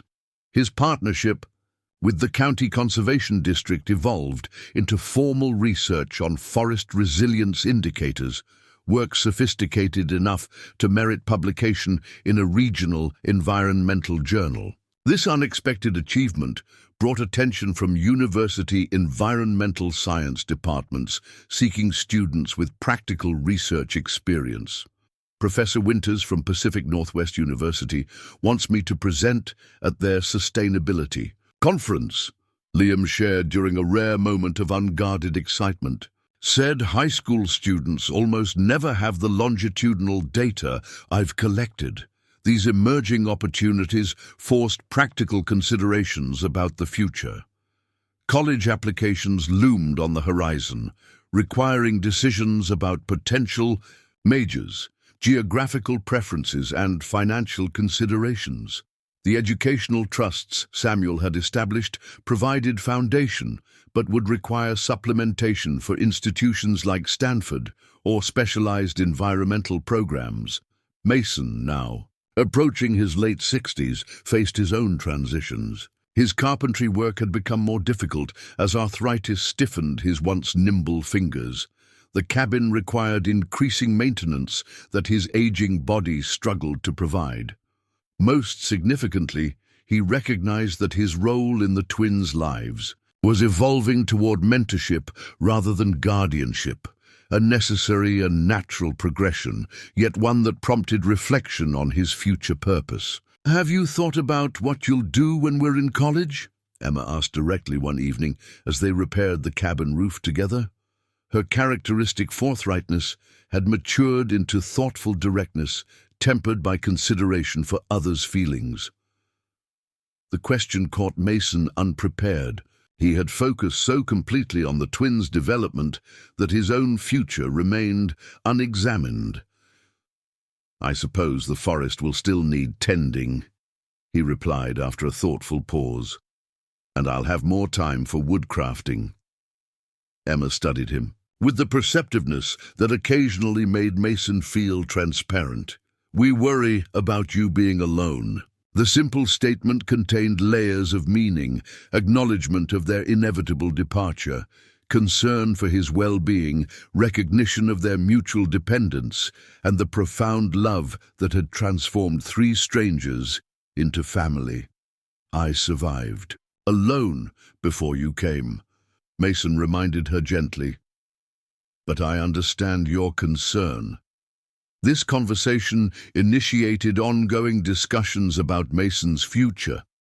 Practical matters like cabin maintenance and healthcare access, but also deeper questions about purpose and connection in his later years. These conversations reflected the twins' emotional maturity and the reciprocal care that defined their unique family bond. The twins' senior year arrived with intensified focus on future paths. Emma received athletic recruitment interest from multiple universities, each visit requiring careful consideration of academic programs, training facilities, and team dynamics. Liam applied to specialized environmental science programs, his application essays articulating how his unconventional education had fostered unique ecological perspectives. During this period of forward-looking activity, an unexpected connection to their past emerged. Diane Carson, who had maintained respectful distance while establishing periodic contact, shared information about a maternal cousin who had recently undergone genetic testing, revealing a hereditary heart condition that had affected their biological mother. "It's probably why she turned to substances," Diane explained during a video call. She was self-medicating undiagnosed pain and arrhythmia. This medical information necessitated cardiac evaluations for both twins. Emma underwent testing first, her athletic pursuits making heart health particularly relevant. The results revealed a minor structural anomaly, not immediately dangerous but requiring monitoring and potentially affecting her athletic future. "The cardiologist says I can still compete," she reported after a series of comprehensive tests, "but I'll need regular checkups and might face limitations eventually." The diagnosis created a period of recalibration. Emma, whose identity had become entwined with athletic achievement, confronted the possibility of physical limitations. Her initial response featured uncharacteristic withdrawal as she processed this unwelcome inheritance from a mother she'd never known. "Maybe this is why I was drawn to running," she confided to Mason during a rare moment of vulnerability. "I've always felt like I needed to outrun something. Maybe it was this, waiting in my genes." Mason, who had weathered his own health challenges with aging, offered perspective shaped by experience. "Our bodies have limits, but they don't define our worth or potential. They simply shape our particular path." Liam's cardiac evaluation revealed no structural abnormalities, but identified genetic markers suggesting vigilance. This medical journey prompted deeper interest in biological inheritance balanced against environmental influence. Nature versus nurture questions that held particular significance for children raised far from their biological origins. "We spent our childhood learning to read the forest," Liam observed thoughtfully during a family discussion about their medical results. "Now we're learning to read our own biological patterns, like another ecosystem to understand." As college acceptance letters arrived in spring, the twins faced decisions that would shape their immediate futures. Emma ultimately selected University of Washington, an athletically competitive program close enough for regular visits home while offering the academic rigor Stanford would have provided. Liam chose Evergreen State College's Environmental Studies program, known for its interdisciplinary approach and field research opportunities within the region's diverse ecosystems. These choices reflected both their individual aspirations and their desire to maintain connection to Whispering Pines and Mason. Their decisions acknowledged the reality that while their paths were diverging, the forest remained fundamental to their identities and family bonds. Graduation approached with traditional milestones, acquiring special significance for a family whose journey had been anything but conventional. Emma served as track team captain, leading Millridge High to its first state championship in 40 years. Liam received departmental recognition for his scientific contributions, his forest resilience research earning special commendation from faculty normally unimpressed by student work. The ceremony itself proved emotionally complex. Mason watched from the audience as the abandoned infants he'd discovered 17 years earlier crossed the stage as accomplished young adults. From his perspective, each step represented not just academic achievement, but the extraordinary journey from that stormy night to this sun-drenched afternoon. Principal Wilson, who had supported their unusual situation since elementary school, added personal commentary as she presented their diplomas. These remarkable students remind us that education happens in many environments and that learning transcends conventional boundaries. The twins had requested a modest graduation celebration at the cabin rather than joining classmates' elaborate parties. This gathering included their closest connections, Olivia Thompson returning from college for the occasion, Dr. Martinez, whose professional guidance had shaped their development, Hazel Morgan, who had supplied their first formula, and diapers, Carter Williams, Liam's scientifically minded friend, and Diane Carson, representing their biological family connection. As twilight descended on the forest clearing, Mason found himself momentarily apart, observing the gathering from the cabin porch. The twins moved through the assembled guests. With the social grace they had gradually developed, Emma's animated storytelling drawing laughter from a cluster including her coach and teammates. Liam engaged in earnest conversation with his environmental science teacher near the fire pit. "They're quite exceptional," Diane commented, joining Mason in his observation post. "You've done something remarkable here." "They did the remarkable." "In part," Mason replied. "I just provided a place for them to grow." "That modesty is part of why they've turned out so well," she observed. "Most parents take too much credit or blame for who their children become." Their conversation was interrupted. As the twins approached, carrying a small wooden chest Mason recognized from his workshop, the gathering fell silent as Emma and Liam positioned themselves before their guardian. "We couldn't figure out what to give you to mark this milestone," Emma began. "Nothing seemed adequate. So we created something instead," Liam continued, opening the chest to reveal an intricately carved forest scene featuring two small figures discovered by a larger one beneath storm-tossed trees. "We've been working on it together since winter," Emma explained. "Carter helped us with the metalwork for the rain." The craftsmanship reflected hours of secret labor, the twins having absorbed Mason's woodworking skills through years of observation. More striking than the technical execution was the emotional resonance of the piece. Their origin story rendered in cedar and maple, acknowledging the foundation of their extraordinary journey. "We wanted something that captures where we started," Liam said quietly, "because we carry that beginning with us wherever we go next." The moment crystallized the transformation Mason had witnessed and facilitated, abandoned infants becoming thoughtful young adults capable of profound reflection on their own narrative.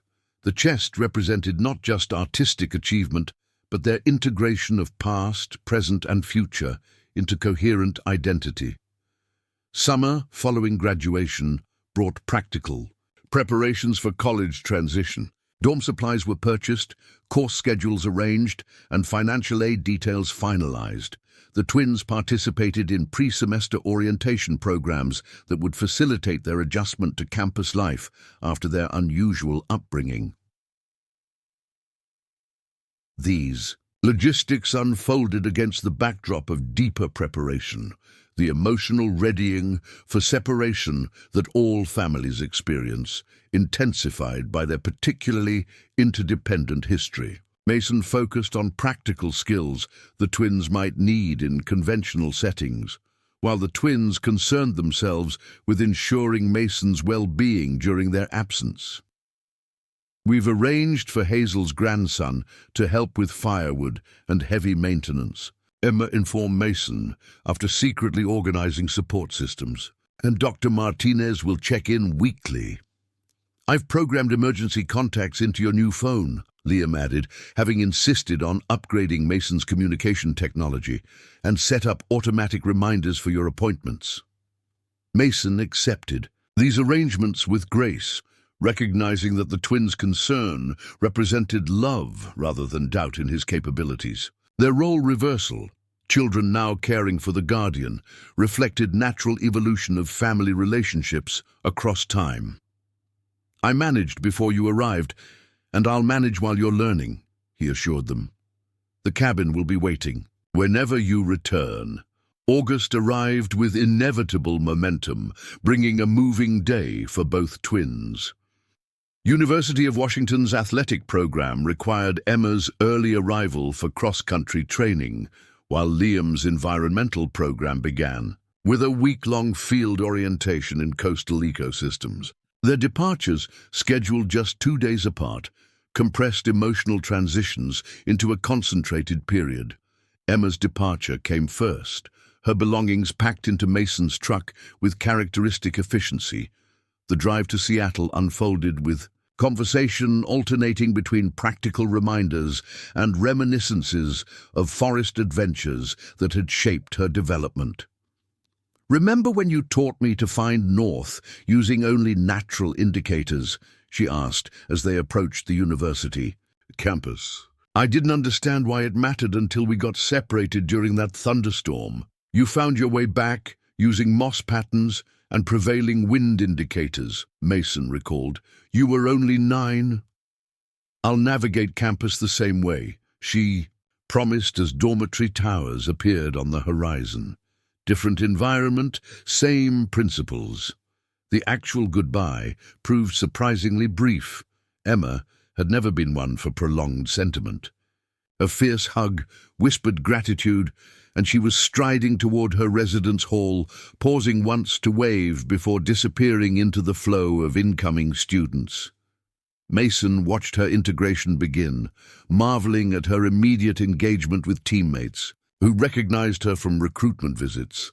Liam's departure 2 days later carried a different emotional texture. More contemplative by nature, he spent their final evening asking questions about Mason's early years in the forest, stories he'd heard before but sought to preserve through repetition. His packing included journals, pressed plant specimens, and the violin that had become an extension of his expressive capacity. Their drive to Olympia featured comfortable silences interspersed with observations about ecological transitions visible through the window. As they approached Evergreen's wooded campus, Liam's tension visibly eased at the sight of forests surrounding academic buildings. "It looks like home," he commented with obvious relief. "Different species composition," Mason noted, drawing on their shared knowledge. "More deciduous representation than our primarily coniferous ecosystem." This scientific framing provided comfortable scaffolding for emotion, allowing them to process transition through familiar analytical patterns. When they reached the dormitory, Liam methodically arranged his minimal possessions, creating a space that echoed the cabin's functionality while adapting to new surroundings. Their parting included practical instructions and philosophical reflection, characteristic of their relationship. "Remember to translate between worlds," Mason advised, referencing their long-established metaphor for navigating between forest perspective and conventional society. "I'll keep both languages fluent," Liam promised. The drive back to Whispering Pines marked another transition in Mason's life journey. The forest road leading to the cabin seemed simultaneously familiar and altered, unchanged physically, yet transformed by the absence of the children who had filled it with meaning for 17 years. As Mason parked beside the silent cabin, memories surfaced with physical immediacy. Infant twins cradled in his inexperienced arms, toddlers exploring the clearing on unsteady legs, children climbing trees with increasing confidence, adolescents developing individual passions while maintaining their fundamental connection. Each image represented a milestone in their shared journey from that stormy night to this moment of necessary separation. Inside, the cabin retained physical evidence of the twins' presence, Emma's running medals hanging beside the fireplace, Liam's nature illustrations pinned to the workshop wall, photographs chronicling their development from abandoned infants to accomplished young adults. These artifacts provided tangible reminders of the extraordinary family they had created together through choice rather than biology. Evening approached as Mason settled on the porch steps, where they had spent countless hours observing forest life and discussing its lessons. The setting sun filtered through pine branches, casting familiar patterns across weathered boards. A doe and fawn emerged from underbrush, where Emma had once tracked similar pairs. An owl's call echoed from the direction of Liam's favorite observation point. Mason breathed deeply, absorbing the forest's enduring rhythms. The twins had departed physically, but remained present in every aspect of this place that had shaped their development and would always represent home. Their absence created space for reflection on the remarkable journey they had shared. Abandonment transformed into belonging, isolation into connection, uncertainty into purpose. As stars appeared above whispering pines, Mason contemplated the nature of family, not as biological inevitability, but as deliberate creation through love, commitment, and shared experience. The abandoned twins discovered in darkness had brought unexpected light to his solitary existence. Their departure represented not an ending, but evolution of bonds that would endure across distance and time. The forest night deepened around the cabin, embracing its solitary occupant with familiar sounds and scents. Mason recognized that while circumstances had changed, the essential truth remained constant. The storm that had once delivered abandoned infants to his care had ultimately delivered him from isolation into the profound connection of an unconventional family. Whatever paths Emma and Liam might follow, the foundation established in Whispering Pines would support their journeys and welcome their returns. In the quiet forest night, Mason smiled at the perfect symmetry. He had once rescued abandoned children from a storm. Through their presence in his life, through their love and growth and eventual necessary departure, they had, in turn, rescued him. 4 years passed like seasons in the forest, distinct, yet cyclical, marked by profound change while following natural rhythms. The twins' college experiences unfolded with the adaptability and resilience their upbringing had instilled, while Mason discovered a new purpose in their absence. Emma's collegiate athletic career began with promising momentum. Her freshman cross-country season at University of Washington established her as a valuable team contributor, though not yet the standout she had been in high school competition. The transition challenged her in unexpected ways, training schedules more rigorous than anything she had experienced, teammates whose technical preparation sometimes overshadowed her natural talent, coaches who demanded refinement of form. She had developed intuitively on forest trails. It's humbling, she admitted during her first Thanksgiving break, sitting beside the cabin's fireplace. In high school, I could win on raw ability. Here everyone has ability. The difference comes from precision and strategy. This recognition prompted characteristic adaptation. Emma approached her sport with renewed analytical focus, studying biomechanics and training methodologies with the same intensity she had once applied to tracking woodland creatures. By sophomore year, her times improved dramatically, earning conference recognition and qualifying for national competition. More significant than athletic development was Emma's academic evolution.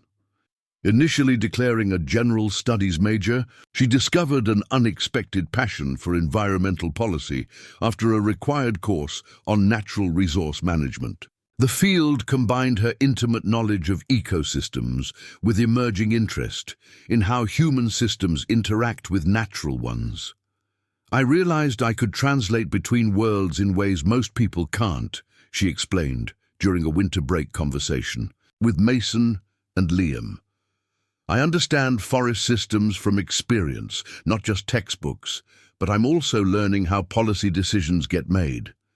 This insight led to internship opportunities with conservation organizations, where Emma's unique background provided credibility with both scientific researchers and rural communities, often suspicious of environmental regulations. Her capstone project focused on collaborative watershed management, bringing together tribal representatives, timber companies, and conservation groups to develop sustainable practices. Liam's college journey followed different but equally fitting pathways. Evergreen State's interdisciplinary approach allowed him to combine environmental science with data analytics, developing sophisticated modeling tools to predict ecosystem responses to climate change impacts. His freshman research extended the forest resilience work begun in high school, earning publication in a respected scientific journal, a rare achievement for an undergraduate. "The professors treat me as a colleague, not just a student," he shared during a weekend visit home. "They value the longitudinal observations I've recorded since childhood." By junior year, Liam's research focus narrowed to communication patterns between plant species, the chemical and fungal networks through which trees share resources and information. This specialized work attracted attention from graduate programs at institutions known for cutting-edge ecological research. "It's like documenting a language most people don't realize exists," he explained, enthusiasm breaking through his typically reserved demeanor. "Plants communicate constantly about threats, resources, even climate changes. I'm learning to read conversations that have been happening for millennia." Despite geographic separation, the twins maintained their fundamental connection through technology and regular visits. Monthly video calls included all three family members, while more frequent communications between Emma and Liam continued their lifelong pattern of information sharing and mutual support. Holiday breaks brought them back to Whispering Pines, where forest explorations revealed how their perspectives had evolved, while core values remained constant. "I see it differently now," Emma remarked during a Christmas break hike along familiar trails. "In college, we analyze ecosystems as abstract systems. Here I remember they're also home." The scientific terminology creates useful distance for analysis, Liam added, but sometimes obscures the direct relationship we developed growing up.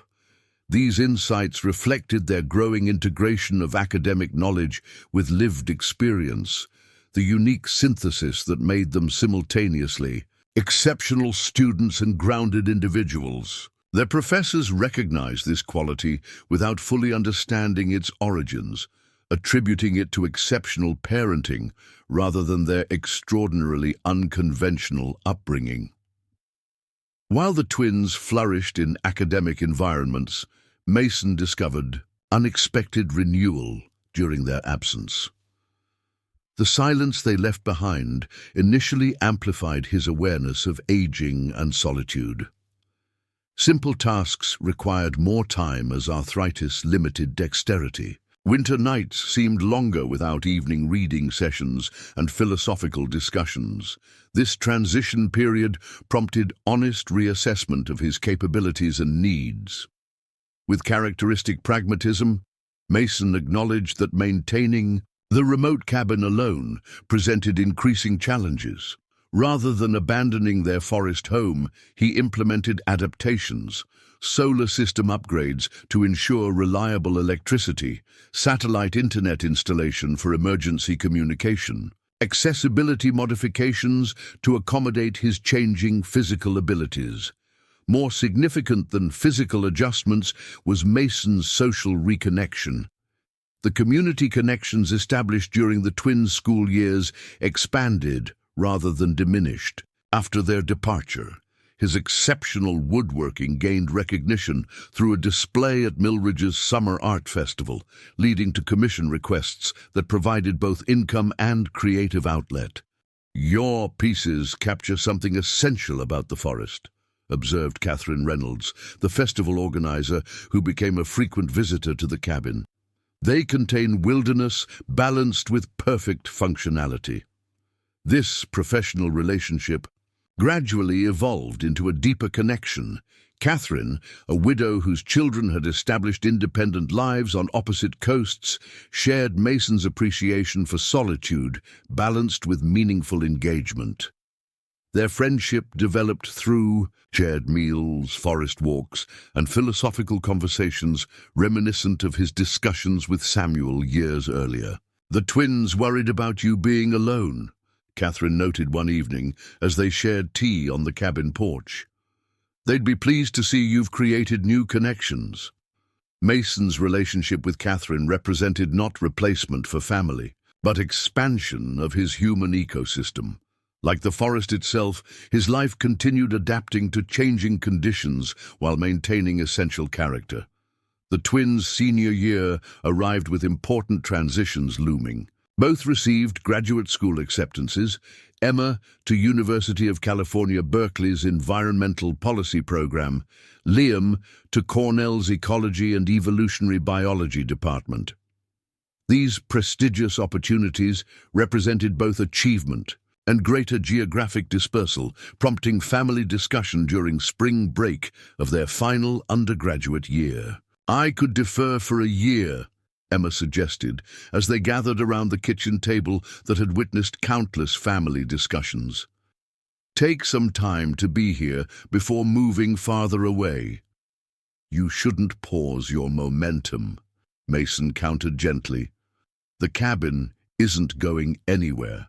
This conversation expanded to broader considerations about their forest home's future. Neither twin planned permanent return to Whispering Pines, yet both felt a profound connection to the place that had shaped their development. Mason, now in his early 70s, maintained remarkable vitality, but recognized the reality of eventual limitations.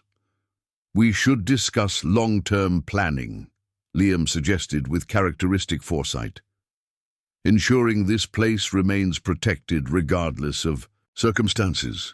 This practical framing initiated exploration of legal mechanisms for forest conservation. After consulting environmental attorneys, they established a family trust designating their acreage as protected habitat with limited residential use rights.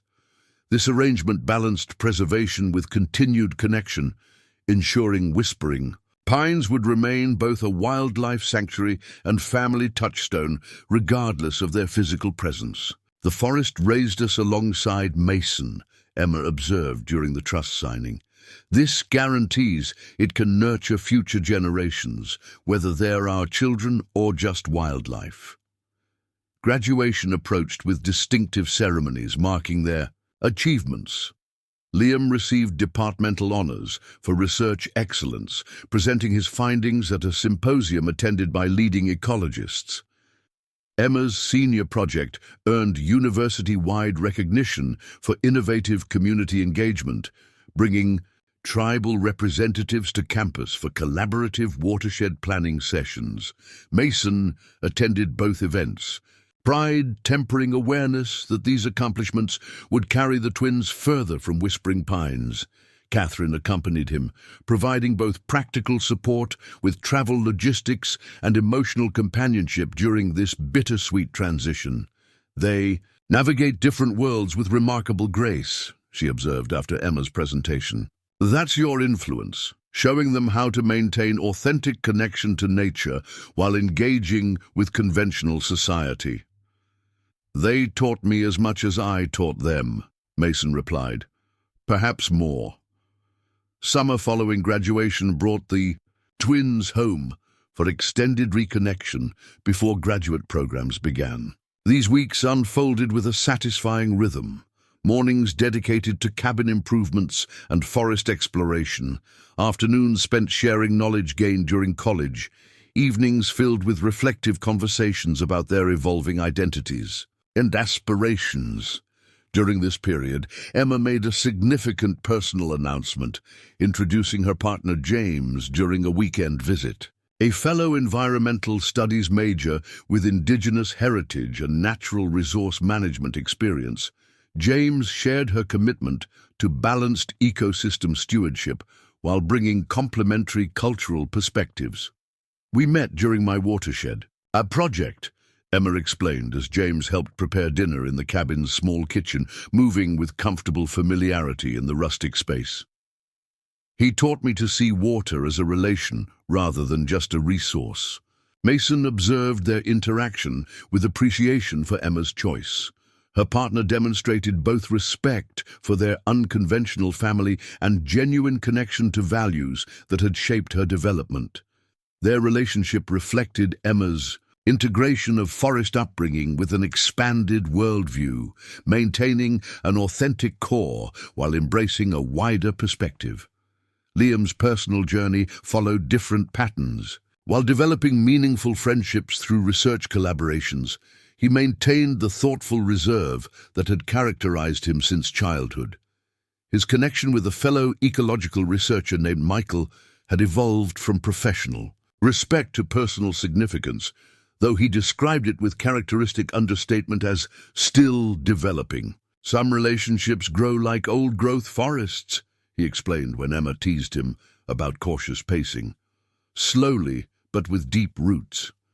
As summer progressed, the twins organized a gathering at the cabin, inviting key figures from throughout their extraordinary journey. Diane Carson represented their biological connection. Dr. Martinez provided perspective on their psychological development. Catherine stood beside Mason as his chosen companion. Olivia Thompson returned from graduate studies abroad. Carter Williams arrived with research equipment he and Liam would use for ongoing forest documentation. This constellation of relationships represented the expanded understanding of family the twins had developed, connection based on meaningful exchange rather than conventional definition. The gathering celebrated not only their academic achievements, but the remarkable journey from abandoned infants to accomplished young adults with unique perspectives bridging natural and human systems. During this celebration, Emma and Liam presented Mason with a surprise they had developed throughout their undergraduate years, a comprehensive management plan for Whispering Pines that combined traditional ecological knowledge with cutting-edge conservation science. The document outlined sustainable practices for maintaining forest health while accommodating human presence, ensuring their home would remain a vibrant ecosystem regardless of who tended it. "We've documented everything you taught us," Emma explained, as Mason examined the detailed recommendations, "combined with what we've learned since. Plus created monitoring protocols that don't require specialized equipment," Liam added. "So the forest's health can be tracked using observation methods you established decades ago." This gift represented a perfect synthesis of their development, honoring Mason's foundational influence while incorporating their expanded knowledge, preserving core values while adapting methodologies. The document ensured Whispering Pines would remain protected, whether tended by family members or future conservationists, their legacy extending beyond personal presence. As fall approaches, bringing inevitable departures for distant graduate programs, the family embarked on a final extended expedition through their forest territory. The 3-day journey revisited significant locations from childhood: the ancient cedar, where Emma had built her first tree platform; the stream bend, where Liam had documented beaver dam construction over 10 years; the ridgetop, where they had observed eagle nesting behaviors through changing seasons. These locations evoked memories that required no verbalization among people whose shared history transcended conventional narrative. Each site represented developmental milestones in their extraordinary journey from abandoned infants to conscious stewards of the environment that had nurtured them. On their final evening, camping beside the waterfall that had provided soundscape for countless family discussions, Mason shared perspective gained through 21 years of unconventional parenting. "When I found you that night, I had no conception of what we would become together," he acknowledged, as firelight illuminated their circle. "I was simply responding to immediate need without understanding we were beginning something remarkable." "You could have taken us to authorities," Emma noted, revisiting the pivotal decision that had shaped their lives. "That would have been the conventional choice." Sometimes the right path isn't the expected one, Mason replied. The forest taught me that long before you arrived. Liam, typically measured in emotional expression, offered rare, direct acknowledgement. You gave us something few children receive, the chance to develop in direct relationship with the natural world, while still learning to navigate human systems. We exist between worlds in ways that might help bridge critical gaps. This observation captured the essence of their development, not as maladjusted outsiders, but as unique translators between environmental and social realms, increasingly disconnected in contemporary society. Their unconventional upbringing had provided perspective increasingly rare, yet desperately needed in addressing complex sustainability challenges. Dawn found them preparing for descent to the cabin, packing gear with the efficient coordination developed through years of shared activity. As sunlight penetrated the forest canopy, illuminating mist rising from the waterfall, Mason observed the twins with clear-eyed assessment of their remarkable becoming. Emma moved with confident purpose, her physical capabilities now refined by athletic training, but retaining the intuitive forest awareness developed through childhood exploration. Liam catalogued plant specimens with scientific precision while maintaining reverent appreciation for interdependent relationships invisible to conventional observation. Both embodied integration of knowledge systems typically separated in academic specialization, empirical observation balanced with systems understanding, scientific methodology enriched by direct relationship with subject matter. Their imminent graduate studies would carry them to opposite coasts, establishing professional foundations likely leading to international research and policy development. Whispering Pines would transition from daily environment to periodic touchstone, its practical influence maintained through values and perspectives rather than constant presence. Yet, as they made their final descent through familiar territory, Mason recognized that their connection transcended physical proximity.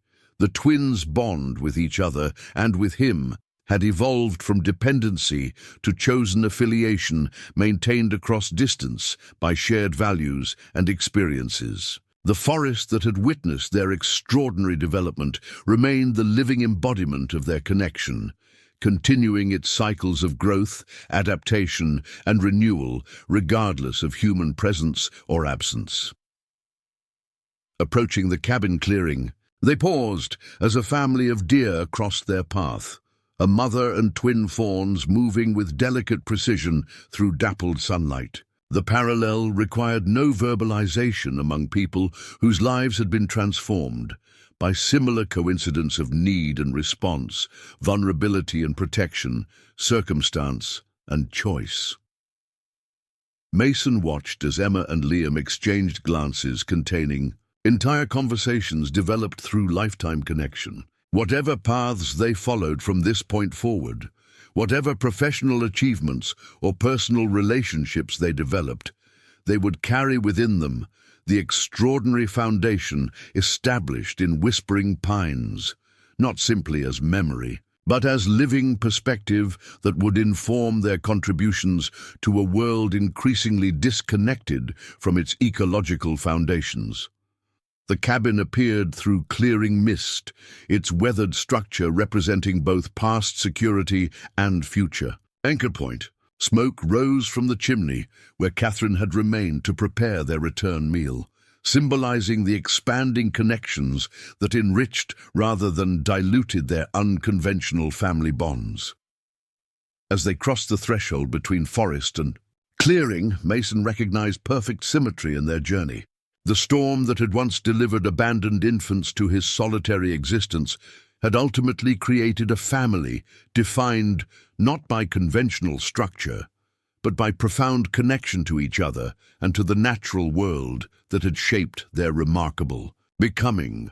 10 years passed, each season bringing its own transformations to Whispering Pines and the extraordinary family whose story had begun there. The twins, now 31, had established professional identities that honored their unique upbringing, while contributing to a world increasingly disconnected from natural systems. Emma's trajectory had carried her from graduate studies at Berkeley to international conservation work. After completing her master's degree with distinction, she joined a global environmental organization specializing in collaborative watershed management. Her particular gift for bridging scientific expertise with community engagement made her invaluable in complex negotiations between disparate stakeholders, indigenous communities, government agencies, corporate interests, and environmental advocates. "I'm essentially doing what Mason taught us when we were 10, she explained during a video call from a remote field station in Montana, translating between different ways of understanding the same landscape. Her professional expertise had led to participation in United Nations climate initiatives, congressional testimony on forest protection legislation, and invitation to a prestigious fellowship developing interdisciplinary approaches to ecosystem management. These accomplishments brought recognition, but Emma maintained a perspective shaped by forest values rather than conventional metrics of success. Marriage to James had deepened her connection to indigenous perspectives on environmental stewardship. Their partnership, formalized in a ceremony that combined traditional elements with personalized vows, created a foundation for shared work and eventual family. When their daughter Ellie arrived 3 years earlier, they had balanced professional commitments with deliberate parenting choices, reflecting Emma's unconventional upbringing. "We're creating our own hybrid approach," she explained during Ellie's first visit to Whispering Pines at 6 months old. "She'll understand both traditional ecological knowledge from James' heritage and scientific frameworks from my training, while maintaining direct relationship with natural systems." Liam's path had followed more academic channels, but with equally significant impact. After completing his doctorate at Cornell with groundbreaking research on plant communication networks, he secured a research position at Pacific Northwest Environmental Research Center. His work, documenting complex relationships between forest species, established a new understanding of ecosystem resilience with implications for climate adaptation strategies. Conventional science is finally catching up to what indigenous knowledge systems have recognized for centuries, he observed during a professional conference where his research received international attention. "These aren't separate trees, but interconnected communities sharing resources and information." His natural reserve had transitioned from potential limitation to professional asset, his careful observation and thoughtful analysis earning respect across disciplinary boundaries. Academic publications captured his scientific contributions, but his true gift lay in communicating complex ecological relationships to diverse audiences, policymakers, community groups, and next-generation researchers. Liam's personal life had evolved with characteristic thoughtfulness. His relationship with Michael, the ecological researcher he'd met during undergraduate studies, developed into a committed partnership grounded in shared values and complementary perspectives. They maintained separate residences near their respective research stations, but created intentional connections through regular retreats to wild places, including frequent visits to Whispering Pines. The twins' professional achievements reflected their extraordinary upbringing, but their most meaningful accomplishment remained less visible, maintaining authentic connection to each other, to Mason, and to the forest home that had shaped their development. Despite geographic separation and demanding careers, they established rhythms of regular communication and periodic physical reunions that preserved their unique family bonds.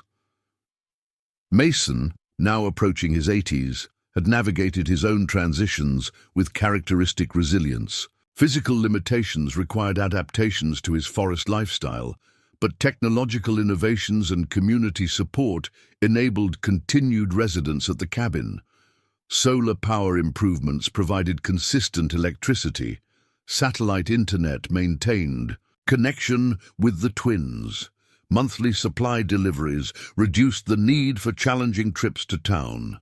His relationship with Catherine had deepened into lifelong companionship while respecting individual independence. Rather than conventional marriage, they established complementary households, Catherine maintaining her town residence while spending several days weekly at the cabin, Mason occasionally staying in town during winter storms or medical appointments. This arrangement honored both their connection and their distinct needs for solitude. Mason's woodworking had evolved from practical craft to recognized artistic expression. His pieces exhibited in regional galleries and commissioned for public installations. These works captured something essential about forest relationships. The intricate grain patterns revealing growth stories, the functional forms honoring material origins, the balanced proportions reflecting natural harmony. "I'm translating what the forest has taught me," he explained when interviewed for a craft publication. Each piece contains centuries of relationship between soil, water, light, and growth. The cabin itself had evolved while maintaining its essential character. Accessibility modifications accommodated Mason's changing mobility. Additional solar panels powered necessary medical equipment. A garden expansion reduced dependence on store-bought provisions. These adaptations reflected the same pragmatic approach Mason had applied throughout his unconventional life journey, acknowledging limitations while focusing on possibilities. 5 years earlier, the family had implemented their long-term conservation plan for Whispering Pines. Working with regional environmental trusts, they established permanent protection for their forest acreage while maintaining residential rights for current and future generations. This arrangement ensured their home would remain both a wildlife sanctuary and family touchstone, regardless of who maintained physical presence. The conservation easement included innovative elements reflecting their unique perspective: integration of traditional ecological knowledge with scientific monitoring protocols, sustainable harvest provisions, balancing ecosystem health with human needs, educational access, allowing controlled knowledge sharing without exploitation. These provisions established Whispering Pines as a model for a balanced relationship between human presence and environmental protection. On a brilliant autumn day that painted the forest in spectacular color, the extended family gathered at the cabin for a milestone celebration, the 30th anniversary of the night Mason had discovered the abandoned twins during a fierce storm. This occasion brought together the constellation of relationships that had developed around their extraordinary story. Emma arrived with James and 3-year-old Ellie, who displayed her mother's fearless physicality and curious engagement with the forest environment. Despite limited visits, the child demonstrated intuitive comfort in natural settings, her explorations combining toddler exuberance with surprising attentiveness to surroundings. "She remembers everything about this place between visits," James observed, as Ellie identified plants Mason had shown her months earlier. "It's imprinting on her the way it did on Emma." Liam and Michael traveled from their research station, bringing specialized equipment for documenting forest conditions as part of their ongoing ecological monitoring. This professional activity balanced with personal connection as Liam revisited childhood locations, now viewed through both scientific understanding and emotional resonance. Diane Carson represented their biological connection, her presence now comfortable rather than complicated. Years of respectful relationship had established her place within their expanded definition of family, not as replacement for Mason's foundational role, but as additional connection offering perspective on their origins. The gathering expanded beyond immediate family to include those who had supported their extraordinary journey, Dr. Martinez, though retired from professional practice, maintained meaningful connections as both friend and occasional advisor. Catherine moved seamlessly between hosting responsibilities and individual conversations, her integration into their family dynamics, achieved through years of authentic engagement rather than conventional role definition. Most poignantly, the celebration included tributes to those no longer physically present. Samuel's contribution remained evident in the educational opportunities his trust had provided and the medical wisdom he had shared during formative years. Hazel Morgan, who had supplied their first formula and diapers, was remembered through stories of her practical assistance during Mason's early parenting challenges. As afternoon sunlight filtered through autumn leaves, creating cathedral-like illumination in the forest clearing, Mason gathered everyone for a ceremony he had planned with characteristic thoughtfulness. Standing beside the fire pit, where countless family discussions had unfolded, he presented the twins with leather-bound journals he had crafted during winter evenings.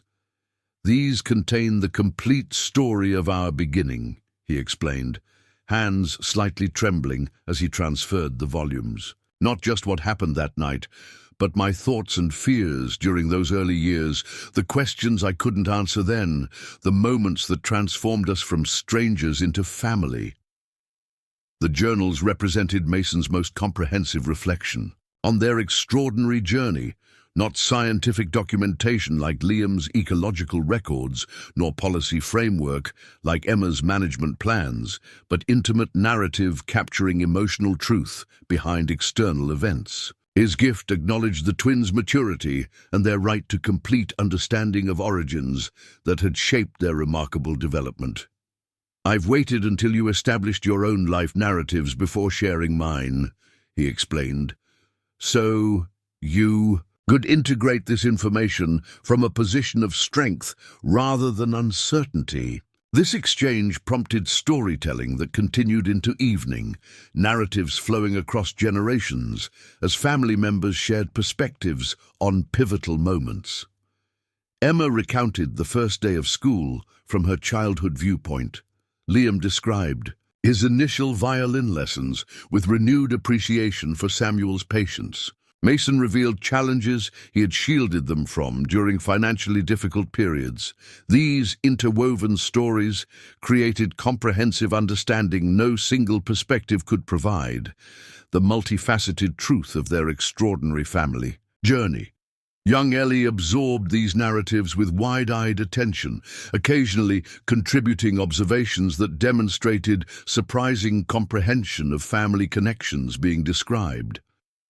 As twilight deepened around Whispering Pines, conversation shifted toward future considerations. The twins had reached agreement about long-term stewardship of their forest home, establishing rotating residence schedules, ensuring continuous family presence after Mason eventually became unable to live independently.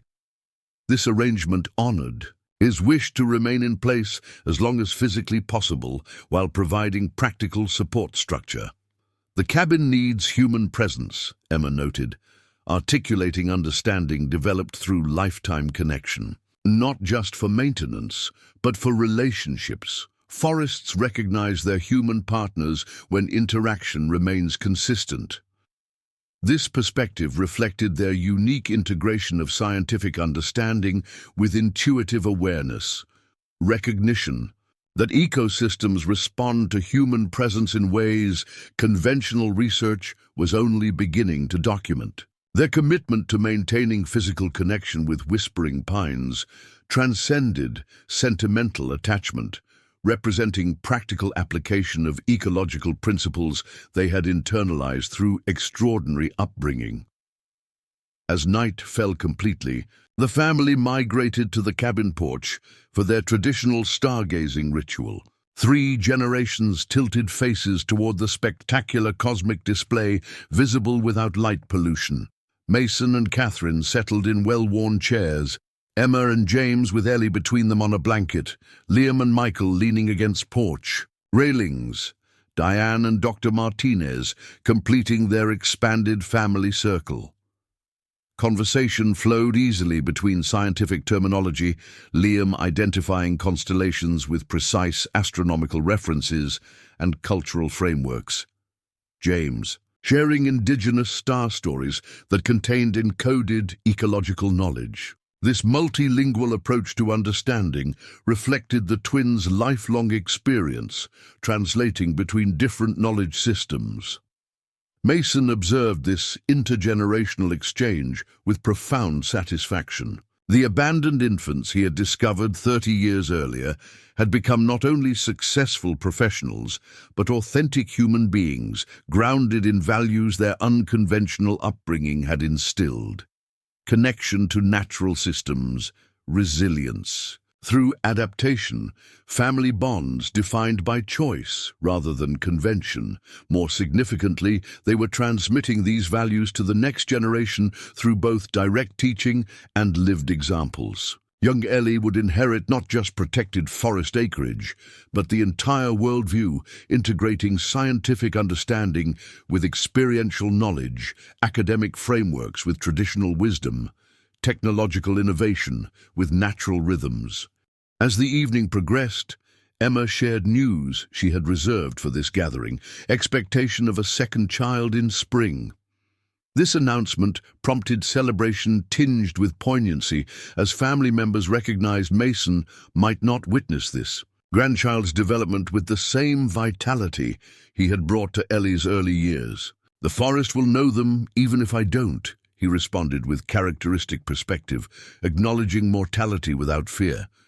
"They'll hear its language through your translation." This simple statement captured the essential truth of their family legacy.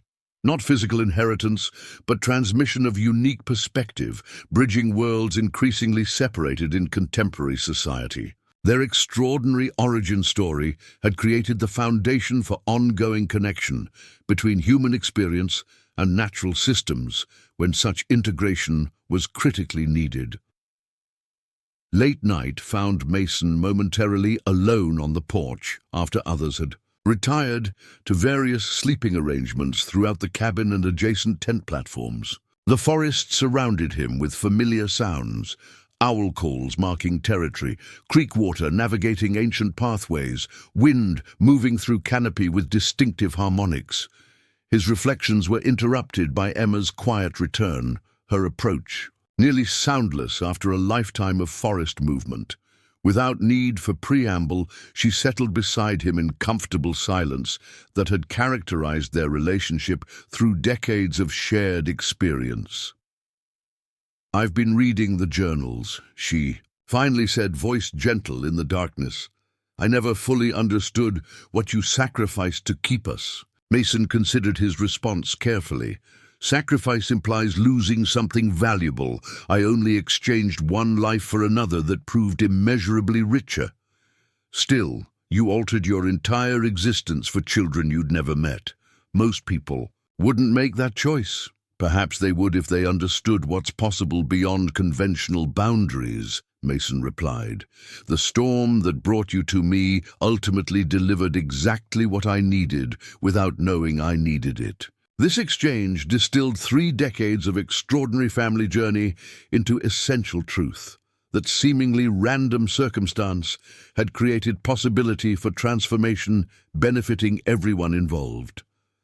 The abandoned twins had found not just shelter but development pathways, honoring their unique potential. The solitary man had discovered purpose and connection transcending conventional family structures. The forest had gained dedicated stewards, ensuring its protection across generations. Emma returned inside to her sleeping husband and daughter, leaving Mason alone with night sounds and starlight filtering through pine branches. His thoughts drifted across 30 years of remarkable journey, from desperate improvisation during those early weeks to the established family legacy now extending toward future generations. The decision made during that long-ago storm had altered countless lives beyond their immediate family circle. The twins' professional contributions influenced environmental policy and scientific understanding. Their educational programs had shaped students who carried forward integrated perspectives. Their conservation model provided a template for balanced human-environment relationships, increasingly necessary in challenging times. Mason's contemplation was interrupted by the distinctive call of a great horned owl, the same species that had provided nighttime soundtracks during his first weeks with infant twins.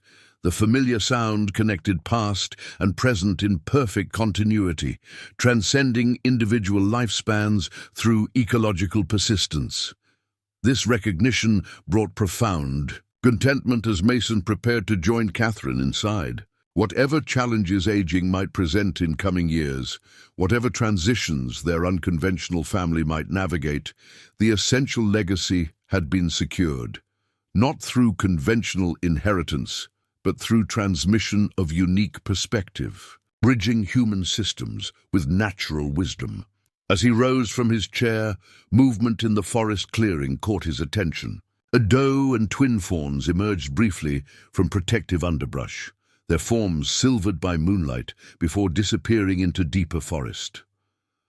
The symmetry required no verbalization for a man whose life had been transformed by similar convergence of vulnerability and protection, chance and choice, abandonment and belonging.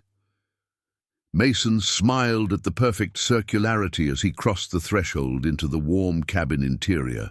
The storm that had once delivered abandoned twins to his solitary existence had ultimately created a family defined not by conventional structure, but by profound connection to each other and to the natural world that had witnessed their extraordinary becoming. The story that had begun with desperate discovery during darkness had evolved into a legacy of light, illuminating the possible relationship between human systems and natural wisdom when modern society desperately needed such integration. From that stormy night to this star-filled evening, Whispering Pines had sheltered an unconventional family whose journey transcended individual lifespans, extending influence through generations of continued stewardship and shared wisdom. Up. Next, you've got two more standout stories right on your screen. If this one hits the mark, you won't want to pass these up. Just click and check them out. And don't forget to subscribe and turn on the notification bell so you don't miss any upload from us.